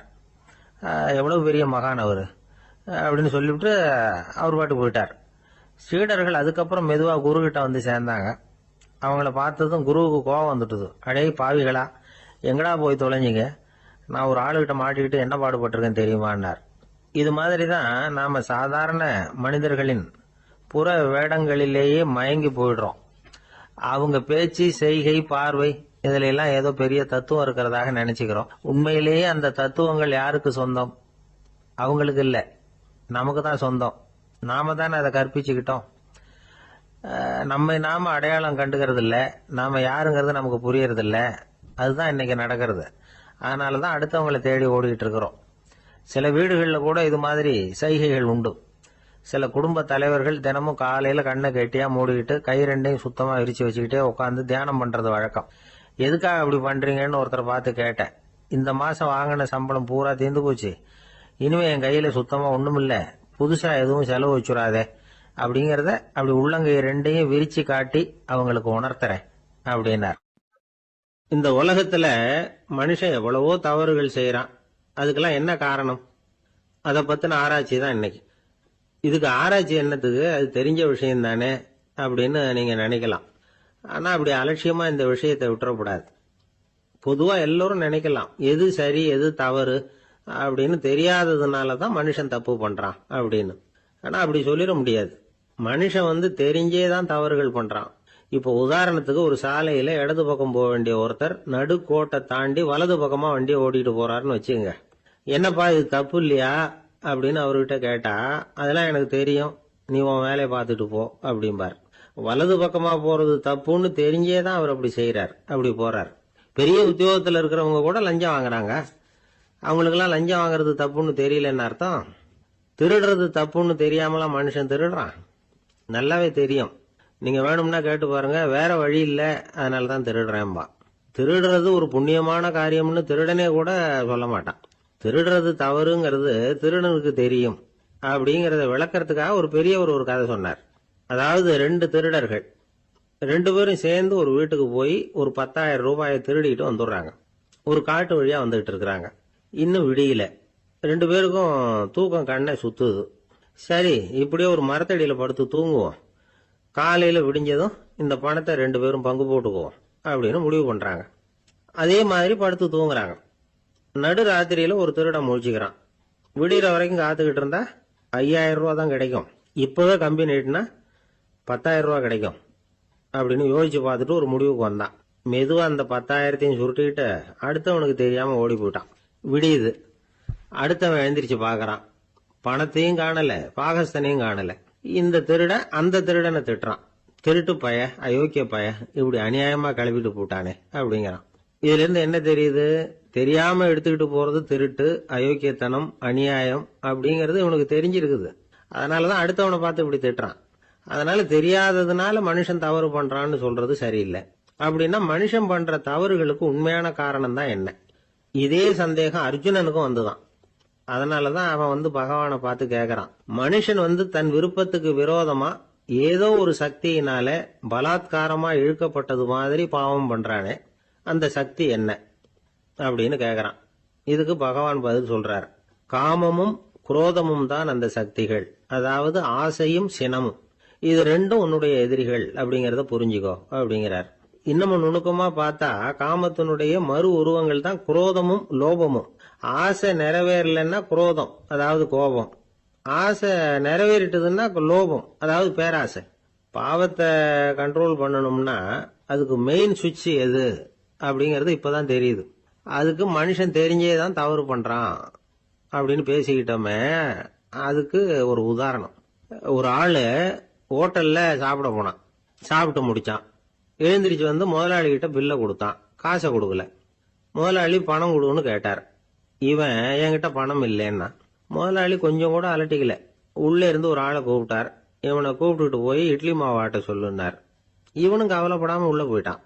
அப்போ அழைச்சிட்டு போற ஆளு கேக்குறான், ஏன் சார் சாப்பிடுறதுக்கு முன்னாடி காசு இல்லைங்கிறது உங்களுக்கு தெரியாதா அப்படின்னு கேக்குறான். தெரியும், காசு இல்லைங்கிறதும் தெரியும், காசு இல்லாம சாப்பிட்டா மாவாட்டணுங்கிறதும் தெரியும் அப்படின்னா அந்த ஆள். அப்படின்னா நீங்க உங்க வீட்லயே சாப்பிட்டு இருக்கலாமே அப்படின்னு கேக்குறான் அவன். அதுக்கு இவர் சொல்றாரு, அது எப்படி, அங்க சாப்பிட்டாலும் நான் இதே வேலையை தானே செய்ய வேண்டியிருக்கும் அப்படின்னாராம். நமக்கு முன்னாடி நமக்கு வேண்டிய ஒருத்தர் ஒரு கிளாஸ்ல நமக்கு பழச்சாறு கொண்டாந்து வைக்கிறாருன்னு வச்சுங்க. உடனே நாம என்ன பண்ணுவோம், எடுத்து கிடுகிடுன்னு சாப்பிட்ருவோம் அடுத்தவங்க யாரும் வர்றதுக்குள்ள. அதை விட்டுட்டு அதை கொண்டாந்து வச்சவர்கிட்டயே அதோட விலை என்ன அப்படி இப்படின்னு நான் கேட்டுக்கிட்டு இருப்போம். நாம கேட்க மாட்டோம். ஆனா காந்திஜி அப்படி கேட்டாராம். எப்ப தெரியுமா, 1935. அந்த வருஷம் மே மாசத்துல ஒரு நாள் காந்திஜி டெல்லியில இருக்கிறார். அப்ப அவருக்கு 2 டம்ளர் மாம்பழச்சாறு கொண்டாந்து கொடுக்குறாங்க. அதை வாங்குறார். இதோட விலை என்ன அப்படின்னு கேட்டார் காந்திஜி. யாருக்கிட்ட கேட்டாருன்னா மனுபென் காந்தி கிட்ட கேட்கிறார். அவங்க தான் கொண்டாந்து கொடுக்குறாங்க. காந்திஜிக்கு உதவி செய்யறதுக்காக அவர் கூடவே இருந்தவங்க அவங்க கிட்ட தான் கேட்கிறார். காந்திஜி சும்மா வேடிக்கைக்காக இப்படி கேட்கிறாருன்னு நினைச்சுட்டாங்க அந்த அம்மா. அதுவும் இல்லாம அதோட விலையை கேட்டா காந்திஜி நிச்சயமா அதை சாப்பிட மாட்டார் அப்படிங்கிற பயம் வேற. அதனால அந்த அம்மா பதில் எதுவும் சொல்லாம கம்முன்னு இருந்துட்டாங்க. கொஞ்ச நேரம் ஆச்சு. அந்த பழச்சாறு வச்ச இடத்துல அப்படியே இருக்குது, வச்ச இடத்துல வச்சபடியே இருக்கு. காந்திஜி அதை சாப்பிடவே இல்லை. மனுபென் காந்தி பார்த்தாங்க. மெதுவா காந்திஜி கிட்ட போய் அதை சாப்பிடுங்களேன் அப்படின்னாங்க. பழச்சாறு விலை என்னன்னு கேட்டேன், அதுக்கு பதில் இல்லை. அது முதல் தப்பு. பதிலை எதிர்பார்த்திருந்தும் அதை பத்தி விசாரிக்கல, அது 2வது தப்பு.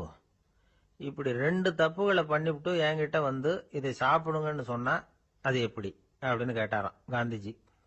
மனுபென் காந்தி என்ன சொல்றதுன்னு தெரியாம திகைச்சு போய் நின்றுகிட்டு இருந்தாங்க. காந்திஜி தொடர்ந்து சொன்னாராம், இப்ப என் முன்னாடி வச்சிருக்கிற இந்த பழச்சாறு விலை சுமாரா ஒரு ½ ரூபாயாவது இருக்கும். அது அந்த காலத்து மதிப்பு. இந்த பழச்சாறு இல்லாம கூட என்னால இருக்க முடியும். ஆனா அவசியமான பொருள்களை வாங்கறதுக்கு கூட சக்தி இல்லாத மக்கள் இந்த நாட்டுல நிறைய பேர் இருக்கிறாங்க. அப்படி இருக்கிறப்போ எனக்கு என்னத்துக்கு இந்த விலை உயர்ந்த பானம்? இதை இப்போ நான் சாப்பிட்டா என் உடம்பு வேணும்னா ஆரோக்கியமாகலாம், ஆனா என் மனசு அமைதி அடையாது. எனக்கு என்னுடைய உடல் ஆரோக்கியத்தை விட மன ஆரோக்கியம்தான் முக்கியம். அதனால இதை நான் சாப்பிட மாட்டேன், எடுத்துட்டு போயிடு அப்படின்னாராம். அந்த சமயத்துல ஒரு அகதி பொண்ணு 2 குழந்தைகளோட காந்திஜியை பார்க்கறதுக்காக வந்தது. வணக்கம் சொல்லிச்சு. காந்திஜி உடனே தனக்கு முன்னாடி இருந்த பழச்சாற்றை எடுத்து அந்த பொண்ணுகிட்டையும் குழந்தைகள்கிட்டையும் கொடுத்து சாப்பிட சொன்னார். அவங்க அதை வாங்கி ரொம்ப சந்தோஷத்தோட சாப்பிட்டாங்களாம். அதை பார்த்த காந்திஜி முகத்துல ஒரு புன்னகை, ஒரு பரவசம், ஒரு திருப்தி. அவர் மனசு நிறைஞ்சி இருந்தது. அப்போ அவர் சொன்னாராம், ஆண்டவன் எனக்கு எப்பவும் சரியான சமயத்துல கை கொடுப்பாருங்கிறது அதுக்கு இதுதான் அத்தாட்சி. நான் ஒரு இக்கட்டான சூழ்நிலையில இருக்கிறப்ப கூட கடவுளின் கருணையால அந்த சூழ்நிலை என்னை பாதிக்கல.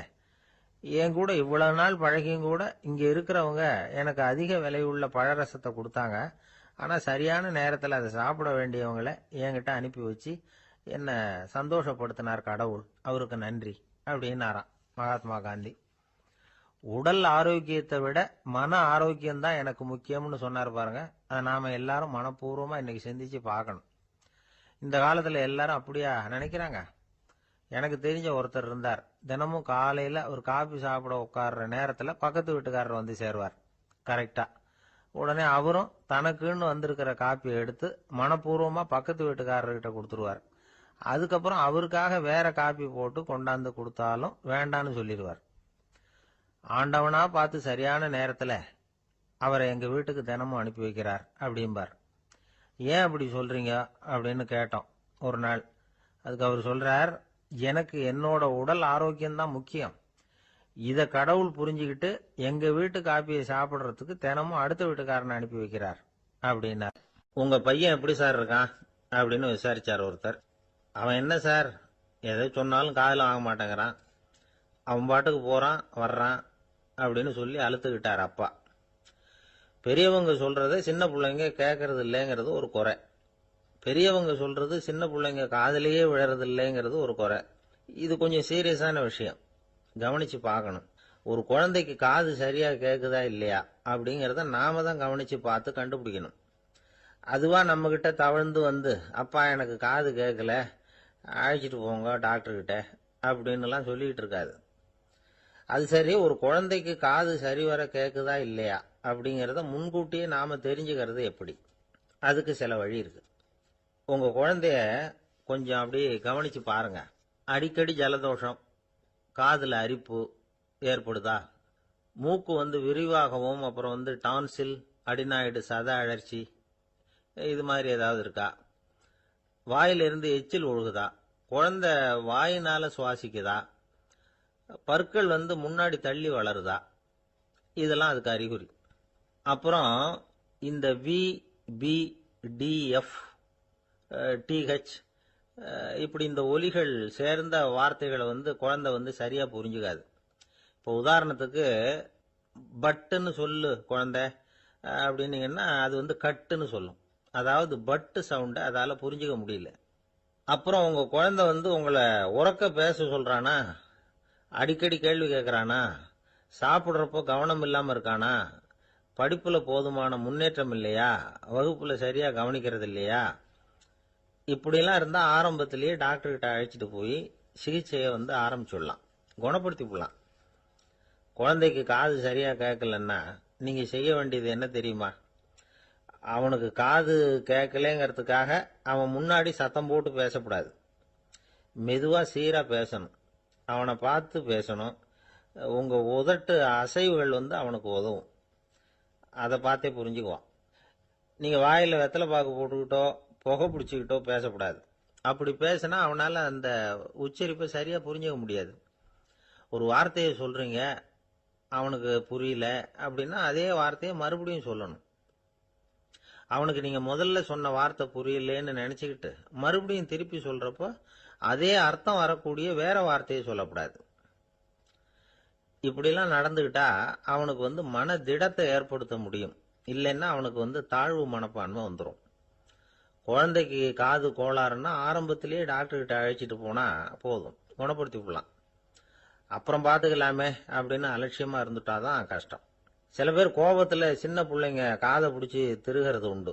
இது ரொம்ப தப்பு. காது கையோட வந்துட்டா என்ன பண்றது? ஒரு வேடிக்கை கதை, அது கதை தான், நிஜமா நடந்தது இல்லை, அது மாதிரி நடக்காது. ஒரு வேடிக்கைக்காக சொல்லப்படுற கதை. அதாவது ஒரு வீட்டில் அப்பா அம்மாவை பார்த்து சொல்லிட்டு இருக்கார், இதை பாரு, நாளைக்கு காலையில் என்னை சீக்கிரம் எழுப்பி விட்டுரு, நான் செங்கல்பட்டு வரைக்கும் போயிட்டு வர வேண்டியிருக்கு அப்படின்னாராம். இதை அவங்க பையன் காதில் வாங்கிட்டு இருக்கான். அப்பாவுக்கு சிரமம் வேண்டாமே அப்படின்னு நினைச்சு அவனே காலையில யாருக்கும் தெரியாம எழுந்திருச்சு புறப்பட்டு செங்கல்பட்டு போட்டான். சாயந்தரமா திரும்பி வந்தான். அப்பா பையனை காணாம அலமோதிக்கிட்டு இருக்கிறார். சாயந்தரமா பையனை பார்த்ததும் எங்கடா போயிட்டு வந்தேன்னு கேட்டார் கோவமா. செங்கல்பட்டுக்கு போயிட்டு வந்தேப்பா, நீ வீணா அலைய வேண்டாமேன்னு அப்படின்னா. எதுக்கடா போனேன்னு அதட்டினார். அதான்ப்பா, நீ நேற்று அம்மா கிட்ட சொல்லிக்கிட்டு இருந்த, அதை காதில் வாங்கினேன், உனக்காக நான் போயிட்டு வந்தேன் அப்படின்னா. உடனே எந்த காதில் வாங்கினேன் அப்படின்னு சொல்லி காதை பிடிச்சி திருகுனார். அந்த காது கையோட வந்துட்டுது. இது நடந்து கொஞ்ச நாள் கழிச்சு அந்த அப்பாவும் பையனும் கடத்தெருவில் போயிட்டு இருக்கிறாங்க. எதிரில் ஒரு நாய் ஓடி வந்தது. அதுக்கு 2 காதும் இல்லை. என்ன இது, இந்த நாய்க்குட்டிக்கு 2 காதும் இல்லை அப்படின்னாரு அப்பா. அதுக்கு பையன் சொல்றான், அப்பா அது 2 தடவை செங்கல்பட்டுக்கு போயிட்டு வந்துருக்கும் அப்படின்னா. 2 பேர் சுவாரஸ்யமா பேசிட்டு இருக்கிறப்போ குறுக்க புகுந்து தொந்தரவு பண்றதுக்குன்னே சில பேர் இருப்பாங்க. அது ரொம்ப இடைஞ்சலா இருக்கும். இதே மாதிரி மின்காந்தம் கூட குறுக்க புகுந்து தொந்தரவு பண்ணும். கடைசியில் அது ஒரு பெரிய இடைஞ்சல கொண்டாந்து விட்டுரும். சில வீடுகளில் கேபிள் கனெக்ஷன் இல்லாம சில தனியார் டிவி காட்சிகள் தெரியும். அதுக்கு என்ன காரணம்னா இந்த மின்காந்த குறுக்கீடு தான் காரணம். இதைத்தான் சுருக்கமா EMI அப்படின்னு சொல்றாங்க. அதாவது எலக்ட்ரோ மேக்னெட்டிக் இன்டர்ஃபியரன்ஸ். இது ஏற்படக்கூடிய இடங்கள் எது எதுன்னு எடுத்துக்கிட்டா அது ஒரு பெரிய பட்டியலாவே போயிடும். இந்த EMI தொந்தரவு கேபிள் டிவியில மட்டும்தான் இல்லை, ராக்கெட் ஏவுதளத்தில் உள்ள ரேடார்கள், அங்க உள்ள சில சக்தி வாய்ந்த தொலைத்தொடர்பு சாதனங்கள், விமான தளங்கள்ல உள்ள ரேடார்கள், கப்பல் தளங்கள்ல பொருத்தப்பட்டிருக்கக்கூடிய சக்தி வாய்ந்த ஆண்டனாக்கள், இப்படி நிறைய சொல்லலாம். காவல் நிலையங்கள்ல பயன்படுத்தப்படுகிற வயர்லெஸ் தொடர்பு சாதனங்கள் கூட ஓரளவுக்கு இந்த மின்காந்த அலைகளை வெளியிடும். நம்ம வீட்டில் உட்காந்துக்கிட்டு ரேடியோ கேட்டுக்கிட்டு இருப்போம் அல்லது டிவி பார்த்துக்கிட்டு இருப்போம். அந்த சமயத்தில் பக்கத்து தெருவில் ஒரு மோட்டார் சைக்கிள் அல்லது காரு, குறிப்பாக பெட்ரோல் இன்ஜின், அது போகிறப்போ அதில் உள்ள மின்காந்த மின்கலத்தில் அதாவது மேக்னட்டோ பேட்டரியிலிருந்து வெளிப்படுகிற மின்காந்த அலை இங்கே டிவியிலையும் ரேடியோவிலையும் கரகரப்பை உண்டு பண்ணும். சரி, இது பெருசா என்ன இடைஞ்சல உண்டு பண்ணிட போகுது அப்படின்னு நாம அலட்சியமா நினைக்கலாம். வயசானவங்களுக்கு மறதி நோயின்னு ஒன்று வரும்ல, அல்ஷமீர், அதாவது மூளையில் உள்ள செல்கள் செயலிழந்து போயிடுறது. அது செய்ய வேண்டிய வேலையை மறந்துடும். மனைவியே எதிரில் நின்னா கூட உன்னை எங்கேயோ பார்த்தது மாதிரி தெரியுதே அப்படின்னு சொல்லிட்டு இருப்பாங்க. அப்படி ஒரு மறதி. இந்த விசித்திரமான நோய்க்கு இதுவரைக்கும் மருந்தே இல்லைன்னு வேற சொல்றாங்க. இந்த மைக்ரோ ஓவன் அப்படின்னு சொல்லக்கூடிய சமையல் அடுப்புகள் கூட மின்காந்த அலைகளை வெளியிடுது. சமயத்தில் சில தொழிற்சாலைகளில் கூட பெரிய விபத்துக்களை இந்த இஎம்ஐ உண்டு பண்ணிவிடும். இதை பற்றி தீவிரமா சிந்திக்க ஆரம்பிச்சதே ஒரு விபத்துக்கு பிறகுதான்.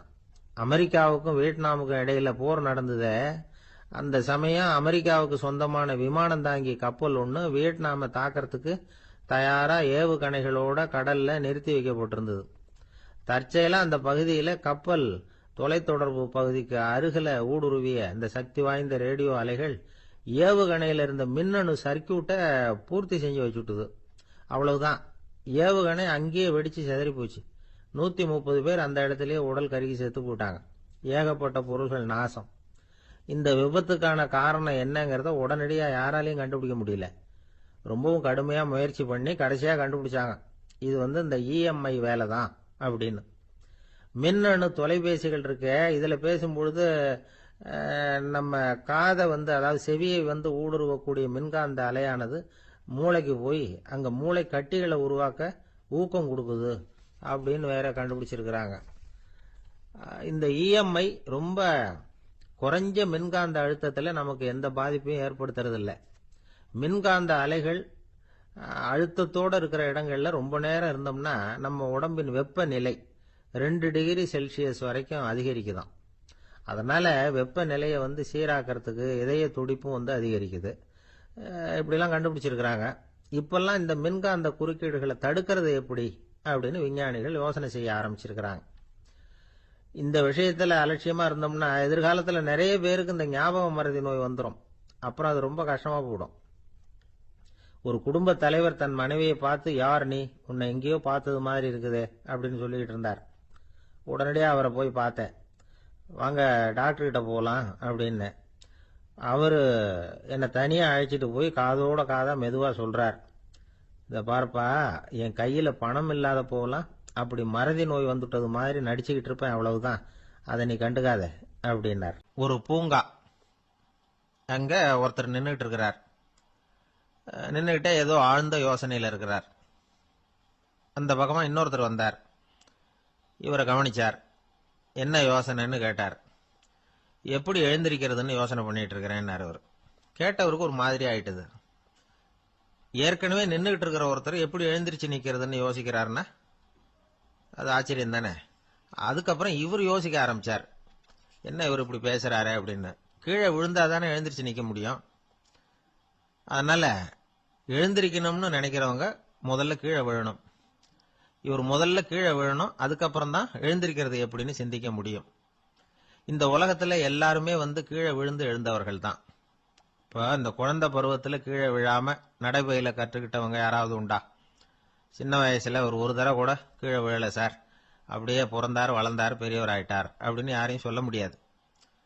அதனால மனுஷங்கிறவன் விழுந்து புரண்டு எழுந்துதான் நடக்க கத்துக்கிறான்.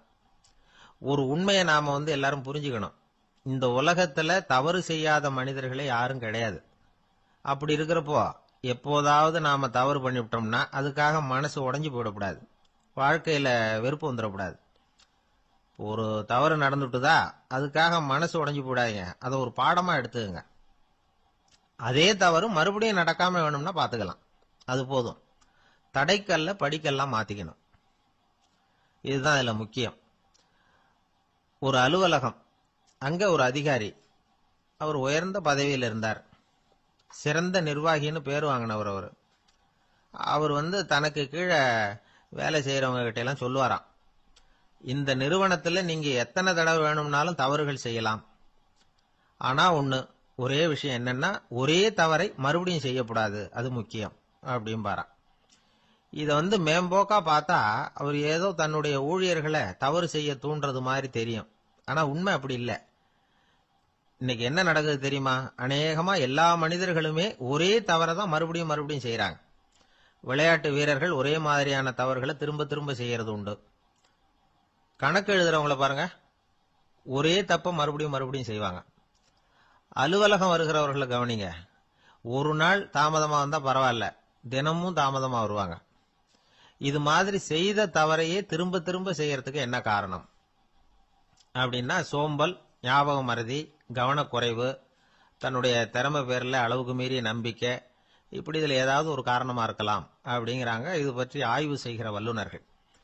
ஒரு தடவை செஞ்ச தவிர மறுபடியும் செய்யறது இல்லைன்னு முடிவு செஞ்சுக்கிட்டு அதை செயல்படுத்த கத்துக்கணும், அது போதும், வாழ்க்கை வெற்றிகரமா அமையும் அப்படிங்கிறாங்க அந்த அனுபவசாலிகள்.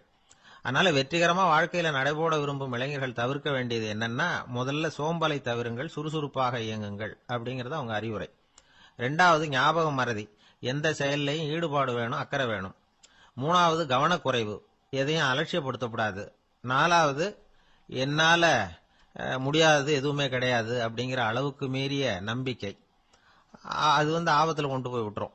அதனால முதல் தவறு உங்களுக்கு ஒரு பாடமா அமையணும். ஒரு மனிதர், அவர் தன்னுடைய 2 காதுலையும் கட்டு போட்டுக்கிட்டு வந்தார். அவருடைய நண்பர் அதை கவனிச்சுட்டார். என்ன சார் ஆச்சு, 2 காதுலையும் கட்டு போட்டிருக்கீங்களே அப்படின்னு விசாரிச்சார். ஒண்ணுமில்ல சார், வீட்டுல ரொம்ப ஆர்வமா டிவியில கிரிக்கெட் மேட்ச் பார்த்துக்கிட்டு இருந்தேன். அப்போ என்னுடைய மனைவி துணிகளுக்கு அயன் பண்ணிக்கிட்டு இருந்தாங்க. அயன் பாக்ஸை அப்படியே வச்சுட்டு அடுப்பங்கரைக்கு போயிட்டாங்க. அந்த சமயம் பார்த்து டெலிபோன் பண்ணி அடிச்சுது. அவசரமா ஓடி போய் அதை எடுத்து காதுல வச்சேன். அப்பதான் தெரியும் அது அயன் பாக்ஸுங்கிற விஷயம். சூடா இருந்ததா, சுட்டு விட்டது அப்படின்னார். ஒரு காது சரி சார், 2 காதும் ஏன் அப்படி ஆச்சு அப்படின்னு கேட்டார்.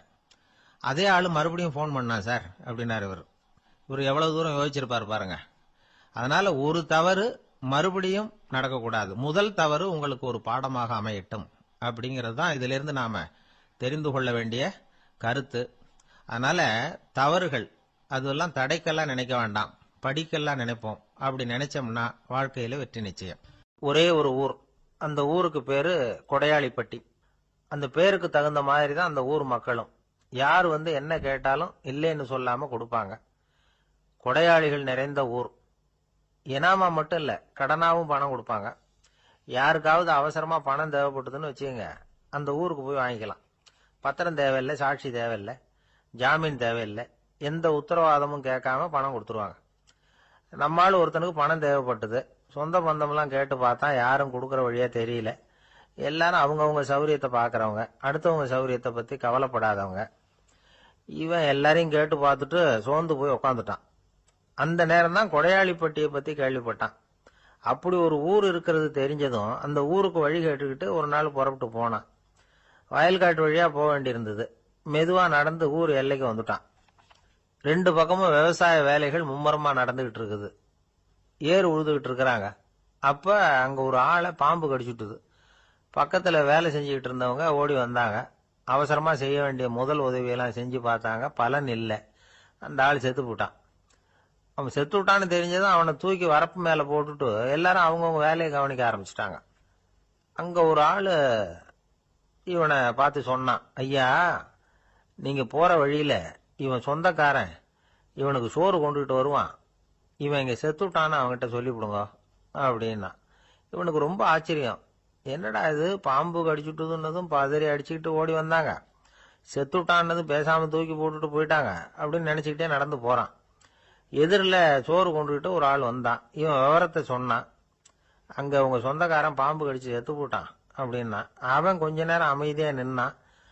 அதுக்கப்புறமா அங்கேயே வரப்புல உட்காந்து கொண்டுகிட்டு வந்த சோத்தை தானே சாப்பிட்டு முடிச்சான். பேசாம எழுந்திரிச்சு திரும்பி போயிட்டான். கொஞ்சம் கூட பதறல, அழல. இப்படியும் ஒரு ஊரா அப்படின்னு நினைச்சு ஆச்சரியப்பட்டுக்கிட்டே இவன் ஊருக்குள்ள போனான். ஒரு பெரிய மனுஷனை பார்த்து பணம் கேட்டான். அவரும் இவனோட பேரையும் ஊரையும் மட்டும் விசாரிச்சுக்கிட்டு தேவையான பணத்தை கொடுத்துட்டார். பணத்தை வாங்கிட்ட பிறகு தன்னுடைய மனசை அரிச்சுக்கிட்டு இருந்த அந்த விஷயத்தை பத்தி கேட்டான். ஐயா, வழியில ஒருத்தன் செத்துட்டான், அவனை அப்படியே தூக்கி வரப்புல போட்டுட்டு எல்லாரும் வயல்வெளி வேலைகளை பார்த்துக்கிட்டு இருக்கிறாங்களே அப்படின்னா. இதுக்கு அந்த பெரியவர் சொன்னார், ஆமா அப்படித்தான் செய்வோம், வேலை முடிஞ்சு வீட்டுக்கு திரும்புறப்போ அவனை தூக்கிட்டு வந்து அடக்கம் பண்ணிடுவோம் அப்படின்னார். ரொம்ப ஆச்சரியமா இருக்கு அப்படின்னா. ஏன் உங்க ஊர்ல யாராவது செத்துட்டா என்ன பண்ணுவீங்க அப்படின்னு கேட்டார். என்ன இப்படி கேக்குறீங்க, எங்க ஊர்ல எல்லாம் பணத்தை தூக்க விட மாட்டாங்க, ஒப்பாரி வைப்பாங்க, கட்டி புரண்டு அழுது புலம்பி தீத்துருவாங்க அப்படின்னா. இவன் பெரியவர் பார்த்தார், அவங்கிட்ட கொடுத்த பணத்தை லபக்குன்னு பறிச்சுக்கிட்டார், திருப்பி வாங்கிட்டார். இவன் பதறி போய் நிக்கிறான். அவரு சொன்னார், பணத்தையே விட மாட்டேன்னு கட்டுப்பிடிச்சு அழுதா நான் கொடுத்த பணத்தை மட்டும் எப்படி திருப்பி கொடுக்க போற, போயிட்டு வா அப்படின்னு விரட்டி விட்டாராம். இந்த கதையை நண்பர் ஒருத்தர் சொன்னார். கதை வேடிக்கையா தெரிஞ்சா கூட இதுல கருத்து உண்டு. பணம் பிணம் இது ரெண்டையுமே விடுறதுக்கு அவ்வளவு சுலபமா மனம் வர்றதில்லை. இந்த ரெண்டு விஷயங்கள்லயும் அறிவார்ந்த செயல்பாடு தேவை. ஒரு பேருந்து மரத்துல மோதி விட்டது, எல்லாரும் அடிபட்டு முனைகிட்டு கிடக்குறாங்க. டிரைவர் கண்டக்டர் இவங்களுக்கும் அடி, அவங்களும் ஒரு பக்கம் கிடக்குறாங்க. ஒரு மூலையில கிடக்கிற ஒருத்தன் மெதுவா முக்கி முனகி கண்டக்டர்னு சத்தம் போடுறான். கண்டக்டர் மெதுவா நகர்ந்து அவங்கிட்ட போய் என்னன்னு விசாரிக்கிறார். அவன் ரொம்ப சிரமப்பட்டு வாயை திறந்து ஒரு 15 காசு சில்லற பாக்கி அப்படின்னானா. ஒருத்தர் இருக்கார், நல்ல உத்தியோகத்துல தான் இருக்கிறார், ஆனா எப்ப பார்த்தாலும் முகத்தை வெறுப்பா வச்சிருப்பார். அப்படியே வருவார் போவார். ஏன் சார் இப்படி இருக்கிறீங்க அப்படின்னு விசாரிச்சோம். ஏன்டா இந்த வேலைக்கு வந்தோம்னு இருக்கு சார் அப்படின்னார். உங்க வேலை உங்களுக்கு பிடிக்கலையா அப்படின்னு கேட்டோம். இல்லைன்னார். இப்படிப்பட்டவங்க வெற்றிகரமான வாழ்க்கை வாழ முடியாது. இது நிபுணர்கள் கருத்து. வேலையை நேசிக்க தெரிந்தவர்கள் வெற்றி பெறுவார்கள் அப்படிங்கிறாங்க அவங்க. எந்த துறையா இருந்தாலும் சரி, அந்த துறையில வெற்றிகரமா இருக்கிறவங்கள விசாரிச்சு பாருங்க. எனக்கு என்னுடைய வேலை ரொம்ப பிடிக்கும் அப்படின்னு சொல்றவங்களா தான் இருப்பாங்க. அப்படி இருந்தாதான் அது வெற்றிகரமா இருக்க முடியுது அவங்களால. ஒருத்தனுக்கு பிடித்தமான பொழுதுபோக்கே அவனுடைய தொழிலா இருந்துட்டுதுன்னா அவனை மாதிரி கொடுத்து வச்சவன் வேற யாரும் இல்லை அப்படிங்கிறார் பெர்னாட் ஷா. ஒரு தடவை மன்னர் ஹுமாயூன் உயிரை தண்ணீர் முண்டு ஊற்றுகிற தொழிலாளி ஒருத்தர் காப்பாத்தினாராம் அந்த ஹுமாயூன் உயிரை. உடனே மன்னர் கேட்டிருக்கார், உனக்கு என்ன வேணும்னாலும் கேளு தரேன், உயர் பதவி வேணுமா அப்படின்னு கேட்டாராம். மன்னா, மக்களின் தாகம் தீர்க்கக்கூடிய இந்த பணியை விட உயர்ந்தது உண்டா அப்படின்னாராம் அந்த தொழிலாளி. அவரால் அவருடைய வேலையை நேசிக்க முடிஞ்சுது, அதனால மகிழ்ச்சியா இருக்க முடிஞ்சுது. நாமெல்லாம் அப்படி இல்லை, வேலை கிடைக்கிற வரைக்கும் கிடைச்சா போதும் அப்படின்னு இருக்கோம். கிடைச்சதுக்கு அப்புறம் ஏன்டா இந்த வேலைக்கு வந்தோம்னு ரொம்பவும் அழுத்துக்குவோம். சரி, நாம் இருக்கிற இடத்துல நாம் வெற்றிகரமா இருக்க வழி உண்டா அப்படின்னா உண்டுன்னு சொல்றாங்க.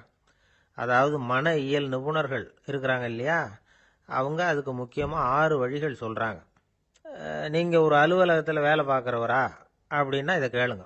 அதாவது உங்க மேலதிகாரி எதிர்பார்ப்புக்கு தகுந்த மாதிரி உங்க வேலை இருக்குதா? அப்படி இல்லைன்னா முதல்ல உங்க வேலையின் தரம் உயரணும். உங்களுக்கு மேலே கீழே வேலை பார்க்குற பணியாளர்கள் கிட்ட நல்ல விதமா பழகுறீங்களா? அந்த உறவு முறையில் ஏதாவது குறை இருந்தா அதை கண்டுபிடிச்சு சரி பண்ணுங்க. நம்பிக்கைக்கு உரியவர் அப்படின்னு நீங்க பேர் எடுக்கணும். நீங்க எடுக்கிற முடிவு நல்ல முடிவா தான் இருக்கும் அப்படின்னு அடுத்தவங்க சொல்லணும். உங்க தோற்றத்துக்கு முக்கியத்துவம் கொடுங்க. இது மனம் உடல் ரெண்டும் சம்பந்தப்பட்டது. அதனால மனசையும் ஆரோக்கியமா வச்சிருக்கணும், உடம்பையும் ஆரோக்கியமா வச்சிருக்கணும். உங்களுடைய நிர்வாகம் செயல்படுற விதத்தை நல்லா புரிஞ்சு வச்சுக்கணும். உங்களுடைய நிர்வாகம் இப்போ ஒரு காரியம் செய்யுதுன்னு வச்சுங்க, ஏன் அப்படி செய்யுது, எதுக்காக அப்படி செய்யுது, அதனுடைய குறிக்கோள் என்ன, அது நீடிக்கிறதுக்கு காரணம் என்ன, இதையெல்லாம் தெரிஞ்சுக்கணும். சிரிப்புக்கு வஞ்சகம் பண்ணக்கூடாது, நல்லா சிரிக்கணும், அப்பதான் அது திரும்ப கிடைக்கும். கடந்த கால தோல்வியை பற்றி கவலைப்படக்கூடாது. முதலாளி விருப்பம் தெரிஞ்சு நடந்துக்கிறது நல்லது தான். அதுக்காக காக்கா பிடிக்கணுங்கிற அவசியம் இல்லை. உங்களுக்கு ஒரு பொறுப்பான வேலை கிடைக்குது, உடனே சத்தம் குழப்பம் அப்படின்னு சூழ்நிலையை இறுக்கமாக ஆக்கிடக்கூடாது. எந்த சூழலையும் இயல்பா கையாளக்கூடியவர் அப்படிங்கிறத காட்டணும். இதெல்லாம் உங்கள் துறையில நீங்கள் வெற்றி பெற நிபுணர்கள் சொல்ற யோசனைகள். இவ்வளவு விவரமும் சொல்லிவிட்டு ஒருத்தரை பார்த்து கேட்டோம், இப்ப சொல்லுங்க, நீங்க செய்யற வேலை உங்களுக்கு பிடிச்சிருக்குதா அப்படின்னோம். ரொம்ப ரொம்ப பிடிச்சிருக்குது அப்படின்னார். சரி, என்ன செஞ்சிட்டு இருக்கிறீங்க அப்படின்னு கேட்டோம். சும்மா தான் இருக்கிறேன் அப்படின்னார். ஒரே ஒரு ஊரில் ஒரு பாதிரியார் இருந்தார். ரொம்ப நாள் சந்தோஷமாக வாழ்ந்தார். ஒரு நாள் அவர் மடத்து சமையல் அறையில் பாத்திரங்களை கழுவி துலக்கி சுத்தப்படுத்திக்கிட்டு இருந்தார். அந்த சமயத்தில் ஒரு தேவதூதன் அவர் முன்னாடி வந்து நின்னான். இவர் நிமிர்ந்து பார்த்தார். ஆண்டவர் என்னை உங்ககிட்ட அனுப்பியிருக்கிறார், பரலோகத்தில் வாசம் செய்யறதுக்கு உங்களுக்கு நேரம் வந்துட்டுது அப்படின்னு அந்த ஆள். ஆண்டவருக்கு என்னோட ஞாபகம் வந்ததுக்கு நன்றி. ஆனாலும் இப்போ இங்கே நீயே பாரு, எவ்வளவு பாண்டங்கள் பாக்கி இருக்கு, இவ்வளவையும் நான் சுத்தப்படுத்த வேண்டியிருக்கு. நான் நன்றி கெட்டவனாக இருக்க விரும்பலை. இந்த பணியை முடிக்கிற வரைக்கும் என்னுடைய பரலோக வாழ்வை தள்ளி வைக்க முடியுமா? நீ என்ன நினைக்கிற அப்படின்னு கேட்டார். தேவதூதன் தனக்கே உரிய விவேகத்தோட அன்போட பாதிரியாரை பார்த்தான். சரி, என்ன செய்யலாம்ங்கிறத அப்புறம் சொல்கிறேன் அப்படின்னு சொல்லிவிட்டு புறப்பட்டு போயிட்டான். ஒரு நாள் அந்த பாதிரியார் தோட்டத்தில் உள்ள களைகளை எல்லாம் ஒரு களை கொத்தியால் கொத்தி களை எடுத்துக்கிட்டு இருக்கிறார். அந்த சமயத்தில் இந்த தேவதூதன் மறுபடியும் அவர் முன்னாடி நிற்கிறான். பாதிரியார் பார்த்தார். இதை பாரு, இந்த தோட்டம் பூராவும் எவ்வளவு களை மண்டி கிடக்கு, பரலோகம் கொஞ்ச காலம் எனக்காக பொறுத்திருக்கலாம்னு நீ நினைக்கிறியா அப்படின்னு கேட்டார். தேவதூதன் சிரிச்சுக்கிட்டே மறுபடியும் மறைஞ்சிட்டான். மறுபடியும் அவர் களை எடுக்கிறது, தானிய களஞ்சியத்துக்கு வர்ணம் பூசுறது, இப்படிப்பட்ட வேலைகளில் ஈடுபட்டிருக்கார். இன்னொரு நாள் ஒரு மருத்துவமனையில் நோயாளிகளை கவனிச்சுக்கிட்டு ரொம்ப தீவிரமாக இருக்கிறார் அந்த பாதிரியார். ஒரு நோயாளியோட தாகத்துக்கு தண்ணீர் கொடுத்துட்டு நிமிர்ந்து பார்க்குறப்போ தேவதூதன் மறுபடியும் அவர் முன்னாடி நிற்கிறான். இந்த தடவை பாதிரியார் தன்னலமற்றவராக பேரன்பை காட்டக்கூடிய வகையில் தன்னுடைய 2 கைகளையும் உயர்த்தியபடி தேவதூதனின் கவனத்தை பிணியால் வாடக்கூடிய நோயாளிகளின் பக்கம் திருப்பினாராம். தேவதூதன் ஒன்றும் சொல்லலை, மறைஞ்சிட்டான். அன்னைக்கு சாயந்தரம் பாதிரியார் மடத்தில் உள்ள தன்னுடைய அறைக்கு போய் இளைப்பாறினார். யோசிச்சு பார்த்தார். தேவதூதனையும் தேவதூதனின் விருப்பத்தையும் பல நாள் தள்ளி போட்டு வந்ததையும் அவர் ரொம்ப நினச்சி பார்த்தார். திடீர்னு தான் முதுமை அடைகிறதையும் சோர்வு அடைகிறதையும் உணர்ந்தார். ஆண்டவரை நினைச்சார். ஆண்டவரே, உம்முடைய தூதனை மறுபடியும் என்கிட்ட அனுப்புனா நான் சந்திக்கிறதுக்கு ஆவலாக இருக்கேன் அப்படின்னு சொல்கிறப்பவே தேவதூதன் பக்கத்தில் நின்னான். பாதிரியார் நிமிர்ந்து பார்த்தார்.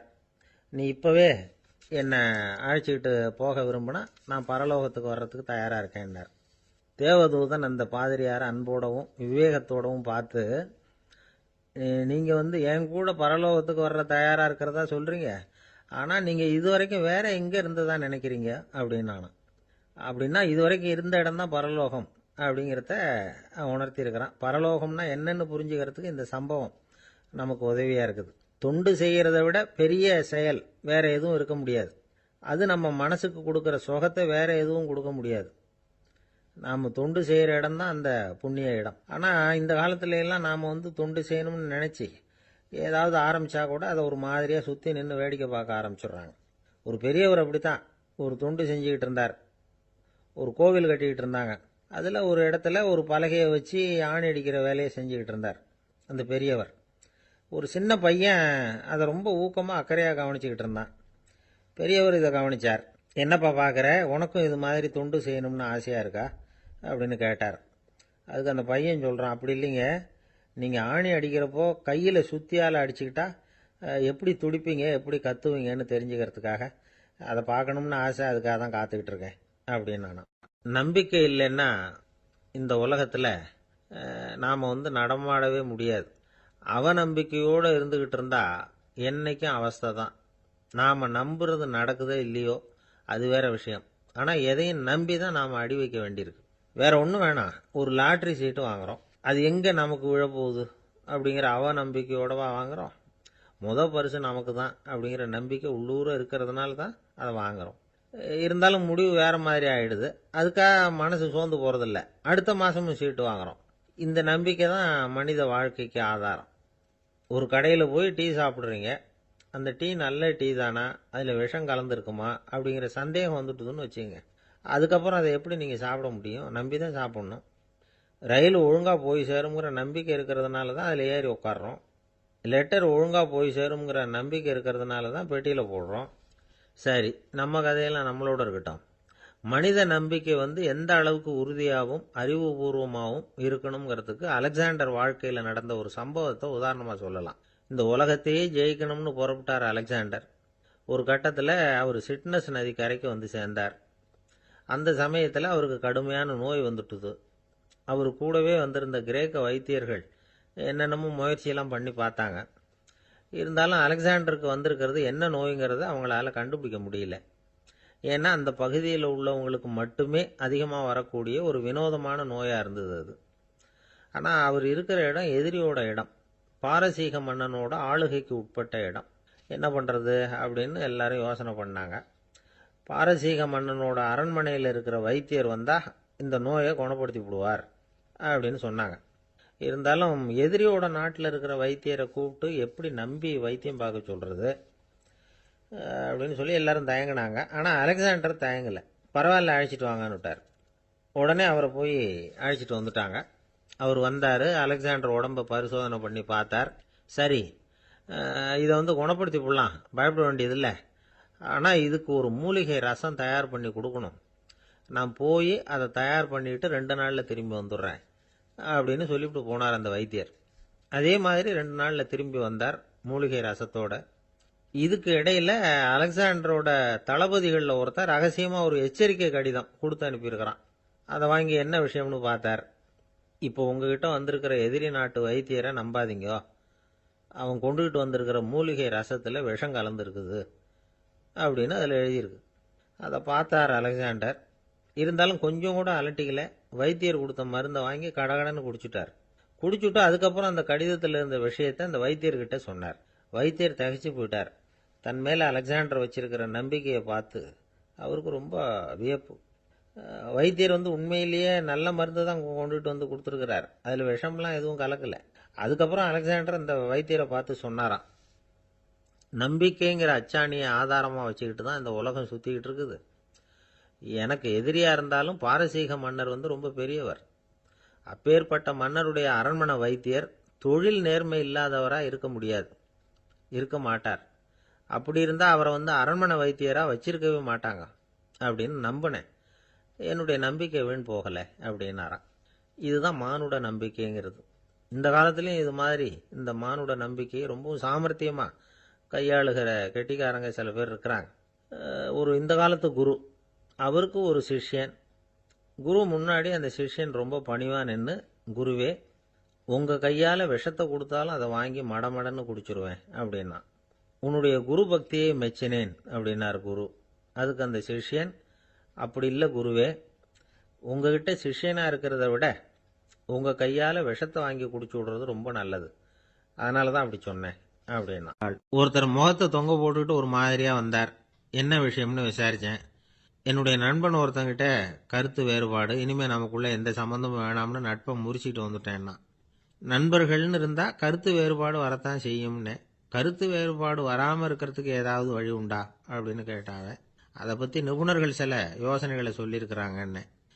முதல் விஷயம் என்னென்னா, உங்கள் நண்பனுக்கு ஒரு செய்தி சொல்லணும்னா அதை நீங்களே நேரடியாக சொல்லுங்க, அல்லது உங்கள் கைப்பட கடிதம் எழுதுங்க. அதாவது நேரடி தொடர்பு முக்கியம். அதை விட்டுட்டு இன்னொருத்தர் மூலமாக நண்பர்களுக்கு செய்தி அனுப்புனா நீங்கள் சொல்கிற செய்தி அப்படியே போய் சேராது, அது சேதமாயிடும். அதை கூட்டி குறைச்சி சொல்லிவிடுவாங்க, அது குழப்பத்தில் கொண்டாந்து விட்டுரும். இது ஒரு யோசனை. 2வது யோசனை என்னன்னா, நீங்கள் ஒரு நல்ல காரியத்தை செய்யும் பொழுது உங்கள் நண்பரையும் சேர்த்துக்குங்க, அவருக்கும் அதில் ஒரு ஈடுபாட்டை உருவாக்குங்க. 3வது யோசனை, நம்ம பக்கத்தில் இருக்கிற நண்பர் மகிழ்ச்சி அடைகிற மாதிரி ஏதாவது செய்யணும். சின்ன சின்ன செயல்களாக இருந்தாலும் பரவாயில்ல, அவர் நமக்கு எதுவும் செய்யலையே, நாம் எதுக்கு செய்யணும் அப்படின்னு நினச்சிக்கிட்டு இருக்கக்கூடாது. 4வது யோசனை என்னென்னா, உங்களுக்கு ஒரு பிரச்சனையா அல்லது உங்கள் நண்பருக்கு ஒரு பிரச்சனையா, எதுவாக இருந்தாலும் 2 பேரும் சேர்ந்து உட்காந்து ஆலோசனை பண்ணுங்க. நம்ம யோசனையும் கேட்கப்படுதே அப்படிங்கிற நினைப்பே அவருக்கு ஒரு மன நிறைவை உண்டாக்குமா. 5வது யோசனை, உங்கள் நண்பர் ஏதோ ஒரு காரியத்தை செய்கிறார், நீங்கள் உடனே அவசரப்பட்டு நீ செய்கிறது தப்புன்னு தீர்ப்பு சொல்லக்கூடாது. அவர் அதை செய்யறதுக்கான நியாயங்கள் எவ்வளவோ இருக்கும், அதை புரிஞ்சுக்கிறதுக்கு முயற்சி பண்ணணும். 6வது யோசனை, உங்கள் நண்பர் என்ன சொன்னாலும் அதை பொறுமையாக கேளுங்க. அவர் சொல்கிறத புரிஞ்சுக்கணும், அவர் சொல்ல விரும்புகிறத புரிஞ்சுக்கணும், அவர் சொல்ல முடியாமல் தவிக்கிறதையும் புரிஞ்சுக்கணும். இப்படி 3 விதமாகவும் அவரை புரிஞ்சுக்கிட்டு அதுக்கு தகுந்த மாதிரி செயல்படணும். 7வது யோசனை என்னன்னா, உங்கள் நண்பர் உங்ககிட்ட ஏதோ ஒரு கருத்தை சொல்கிறார், அது உங்களுக்கு பிடிக்கல, அதுக்காக உடனே நீ சொல்கிறது சரியில்லை, நான் ஒத்துக்க மாட்டேன் அப்படின்லாம் மறுத்துக்கிட்டு இருக்கக்கூடாது. அவர் சொல்கிறத கேட்கணும், பொறுமையாக சிந்திக்கணும், அதுக்கப்புறம் பதில் சொல்லணும். இப்படிலாம் நடந்துக்கிட்டா நண்பர்களுக்குள்ள கருத்து வேறுபாடு வர்றதுக்கு வாய்ப்பே இருக்காது அப்படின்னு வல்லுநர்கள் தொகுத்து சொல்லியிருக்கிறாங்க இந்த யோசனைகளை. எனக்கு தெரிஞ்ச சில நண்பர்கள் உண்டு. அவங்களுக்குள்ளேயும் கருத்து வேறுபாடுகள் வராமல் இருக்கிறதுக்கு சில நுட்பங்களை கையாளுறது உண்டு. ஒருத்தர் சொன்னார், அந்த டாக்டர் சின்ன வயசுலேருந்து என் கூட பழகினவர். நாங்கள் 2 பேரும் இணை பிரியாத நண்பர்கள்.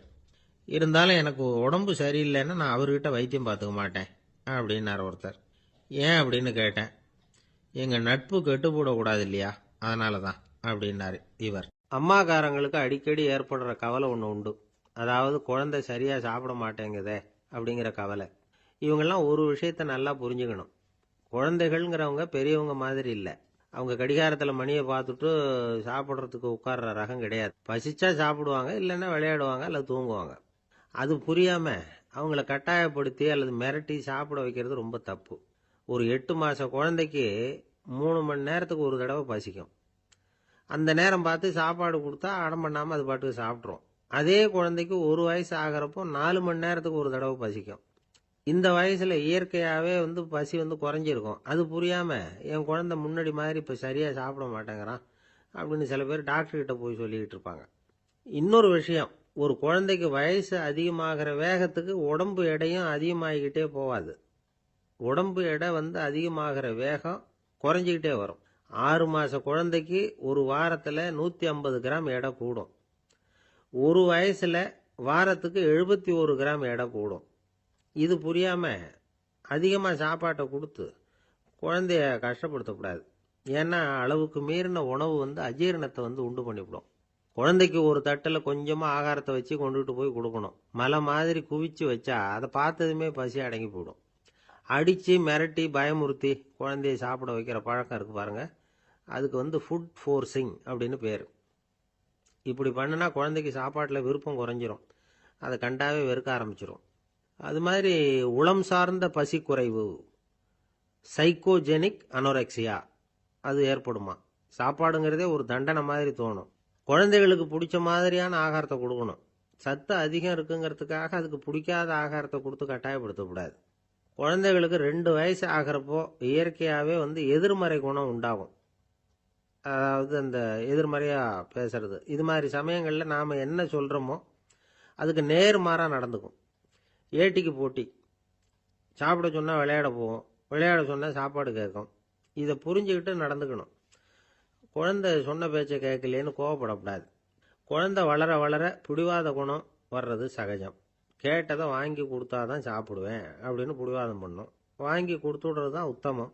நீங்களும் அதுக்கிட்ட பிடிவாதம் பண்ணிகிட்டு இருக்கக்கூடாது. ஏன்னா கேட்டது கிடைக்கலையேங்கிற ஏமாற்றம் கூட குழந்தையோட பசியை குறைச்சிரும். கேட்டது கிடைச்சிட்டா பசி அதிகமாகும். கொடுத்ததை மலமலன்னு சாப்பிட்றோம். குழந்தைகளுக்கு கண்ட கண்ட நேரத்தில் சாப்பிட்றதுக்கு எதையாவது வாங்கி கொடுத்துக்கிட்டு இருந்தால் சாப்பாட்டு நேரத்தில் சாப்பிடாம அடம் பண்ண ஆரம்பிச்சிடும். பள்ளிக்கூடம் போகிற பிள்ளைங்க காலை உணவை சரியாக சாப்பிட மாட்டாங்க. அச்சம், அவசரம், பரபரப்பு இதெல்லாம் தான் காரணம். பள்ளிக்கு புறப்படுறதுக்கு ஒரு 3/4 மணி நேரத்துக்கு முன்னாடியே சாப்பாடு போட்டுருங்க, அது சரியாக போடும். படிக்கிற குழந்தைகள் உடல் சோர்வு, மனச்சோர்வு இது காரணமாக கூட சாப்பிட மறுக்கிறது உண்டு. இப்போ உதாரணமாக சாயந்தரம் விளையாடி விட்டு வீட்டுக்கு வந்ததும் சாப்பிட சொன்னால் வேணாம்பாங்க. இது உடல் சோர்வு. ரொம்ப நேரம் வீட்டு பாடங்களை செஞ்சு முடித்த கையோடு சாப்பிட சொன்னாலும் அவங்களால சரியாக சாப்பிட முடியாது. இது உளச்சோர்வு, அதாவது மனச்சோர்வு. இதை தவிர குழந்தைகளுக்கு உடல் நலக்குறைவு ஏற்பட்டால் கூட சாப்பிட மறுக்கிறது உண்டு. சில மருந்து மாத்திரைகள் கூட பசியை குறைச்சிரும். அதனால் சரியாக தெரிஞ்சுக்கிட்டு குழந்தைகளை சாப்பிட வைக்கணும். அது புரியாமல் கையில் சாப்பாட்டு தட்டை வச்சுக்கிட்டு குழந்தைகளை விரட்டிக்கிட்டு அலையக்கூடாது. ஒரு சின்ன பையன் சொன்னான், எங்கள் அம்மா சாப்பாடு போடுறது தெரிஞ்சால் நான் உடனே வீட்டை விட்டு வெளியில் ஓடி போடுவேன் அப்படின்னா. ஏன் அப்படி பண்ணுறேன்னு கேட்டோம். எங்கள் அப்பா கூட அது மாதிரி தான் சார் பண்ணுவார் அப்படிங்கிறான். ஒருத்தர் ரொம்பவும் மகிழ்ச்சியாக வந்துக்கிட்டு இருந்தார். என்ன விஷயம்னு விசாரித்தேன். நான் தோற்று போயிட்டேன், அதுதான் மனசுக்கு மகிழ்ச்சியாக இருக்குது அப்படின்னார். எனக்கு இது ரொம்ப ஆச்சரியமாக போச்சு. இந்த உலகத்தில் தோற்று போகிறவங்க யாரும் மகிழ்ச்சியாக இருக்கிறது இல்லை. அப்படி இருக்கிறப்ப இவர் இப்படி சொல்கிறாரே, எங்கே தோற்று போனீங்கன்னு கேட்டேன். அதுக்கப்புறம் தான் அவர் விவரமாக சொன்னார். என்னோட 5 வயசு குழந்தையோட நான் விளையாடிக்கிட்டு இருந்தேன். அந்த விளையாட்டில் என் குழந்தை ஜெயிச்சுட்டுது, நான் தோற்று போயிட்டேன் அப்படின்னார் ரொம்ப உற்சாகமாக. நான் யோசித்து பார்த்தேன். அதாவது நாம் சின்ன குழந்தையா இருக்கிறப்போ எந்த விளையாட்டில் கலந்துக்கிட்டாலும் அதில் நாம தான் ஜெயிக்கணும்னு ஒரு வெறி நமக்குள்ளே இருக்கும். நம்மளை எதிர்த்து விளையாடுறவர் நல்லவரா கெட்டவரா, பெரியவரா சின்னவரா அப்படிங்கிறதெல்லாம் முக்கியம் கிடையாது. அவர் தோத்து போகணும், நாம ஜெயிக்கணும், அதுதான் முக்கியம். எதிரியை சந்தோஷப்படுத்த விளையாடுகிற கலை அப்ப நமக்கு தெரியறதில்ல. வாழ்க்கையில் ஒரு பக்குவம் வந்ததுக்கு அப்புறம் வெற்றி பெறணுங்கிற மன அழுத்தம் போயிடுது. போட்டியில் ஜெயிக்கணுங்கிறத விட குழந்தையை சந்தோஷப்படுத்தணுங்கிறது முக்கியமாக போச்சு. ஜெயிக்கணுங்கிற வெறி ஓடி போட்டுது. ஒரு குழந்தையா இருந்தப்போ நம்ம வளர்ச்சிக்கு உதவிய வெறி பெரியவனானதுக்கு பிறகு நமக்கு எதிரியா மாறுது. அதை சரியான சமயத்தில் நாம் புரிஞ்சுக்கிட்டோம்னா போதும், நாம் பொழைச்சிக்கலாம். ஒவ்வொரு மனுஷனுமே வாழ்க்கையோட அடுத்த கட்ட வளர்ச்சியில் அடி எடுத்து வைக்கிற நேரத்தில் தன்கிட்ட இருந்து ஏதோ ஒரு குணத்தை அல்லது தன் குணம் இருந்த ஏதோ ஒரு உறவை நாம் இழக்கத்தான் வேண்டியிருக்குது. ஒரு கட்டம் வரைக்கும் உதவியா இருந்த குணம் அடுத்த கட்டத்துக்கு தடையா கூட மாறிடலாம். இந்த பரிமாண மாற்றத்துக்கு உள்ளாகிற ஒவ்வொருத்தரும் பிரத்யட்சமா இதை உணர்றாங்க. ஆனா பல பேர் எப்படின்னா பழசை திறந்துட்டு புதிய கொள்கைகளை உருவாக்கிக்கிறதுக்கு இஷ்டம் இல்லாம இருந்துடுறாங்க, அல்லது அப்படி செய்ய முடியாம தவிக்கிறாங்க. இதையெல்லாம் மீறி அந்த பழசை திறந்துட்டா அதை இழந்ததால உண்டாகிற மன அழுத்தம் சில காலத்துக்கு வருத்திக்கிட்டு தான் இருக்கும், வேற வழி இல்லை. ஆரோக்கியமான ஒரு முன்னேற்றத்துக்காக அந்த மன அழுத்தத்தை தாங்கிக்கத்தான் வேணும் அப்படிங்கிறாரு அந்த உலக புகழ்பெற்ற மேதை ஒருத்தர், இந்த ஸ்காட் பெக் அப்படிங்கிறவர். பிறந்த நாள் முதல் இதுதான் சரி அப்படின்னு கற்பிக்கப்பட்டு வந்த ஒவ்வொரு தத்துவத்தையும் தங்களுடைய வளர்ச்சிக்கு தகுந்த மாதிரி மாற்றி அர்த்தப்படுத்தி கொள்ள முடியாமல் வாழ்க்கை சூழல்ல அப்படியே அரைப்பட்டு தூளாகிறவர்கள் தான் ரொம்ப தவிக்கிறாங்களாம். இதுதான் அவருடைய கருத்து. பெரும்பாலும் மனிதர்களுடைய நடுத்தர வயசுல, அதாவது 30 தாண்டுகிற சமயத்துல தான் இந்த தவிப்பு உண்டாவுதான். இதை தான் மேற்கத்திய நாடுகளில் அடிக்கடி மிட் லைஃப் கிரைசிஸ் அப்படின்னு சொல்றாங்க. அப்பப்போ பழசையெல்லாம் தொலைச்சி விட்டு புதுசா பிறக்கிறதுக்கு கத்துக்கணும். ஒவ்வொரு நிமிஷத்தையும் அந்த நிமிஷத்துக்கு ஏற்ற சித்தாந்தம் கொண்டவர்களாக சந்திப்போம் அப்படிங்கிறார் அந்த உளவியல் நிபுணர். இப்படி பழகிக்கிட்டா வாழ்க்கை இன்பமயம், இல்லைன்னா தவிப்பு மயம்தான். பழசை தொலைக்க முடியாதவர்களில் எத்தனையோ பேர் உண்டு, எத்தனையோ ரகம் உண்டு. அதில் வேடிக்கையான நண்பர்களும் உண்டு. ஒருத்தர் நண்பர் வீட்டுக்கு போனார். அவர் ஏதோ இனிப்பு பலகாரம் கொடுத்து சாப்பிட சொல்லியிருக்கிறாங்க அவங்க வீட்டில். இவர் சாப்பிட்டு பார்த்துட்டு சொன்னாராம், சார்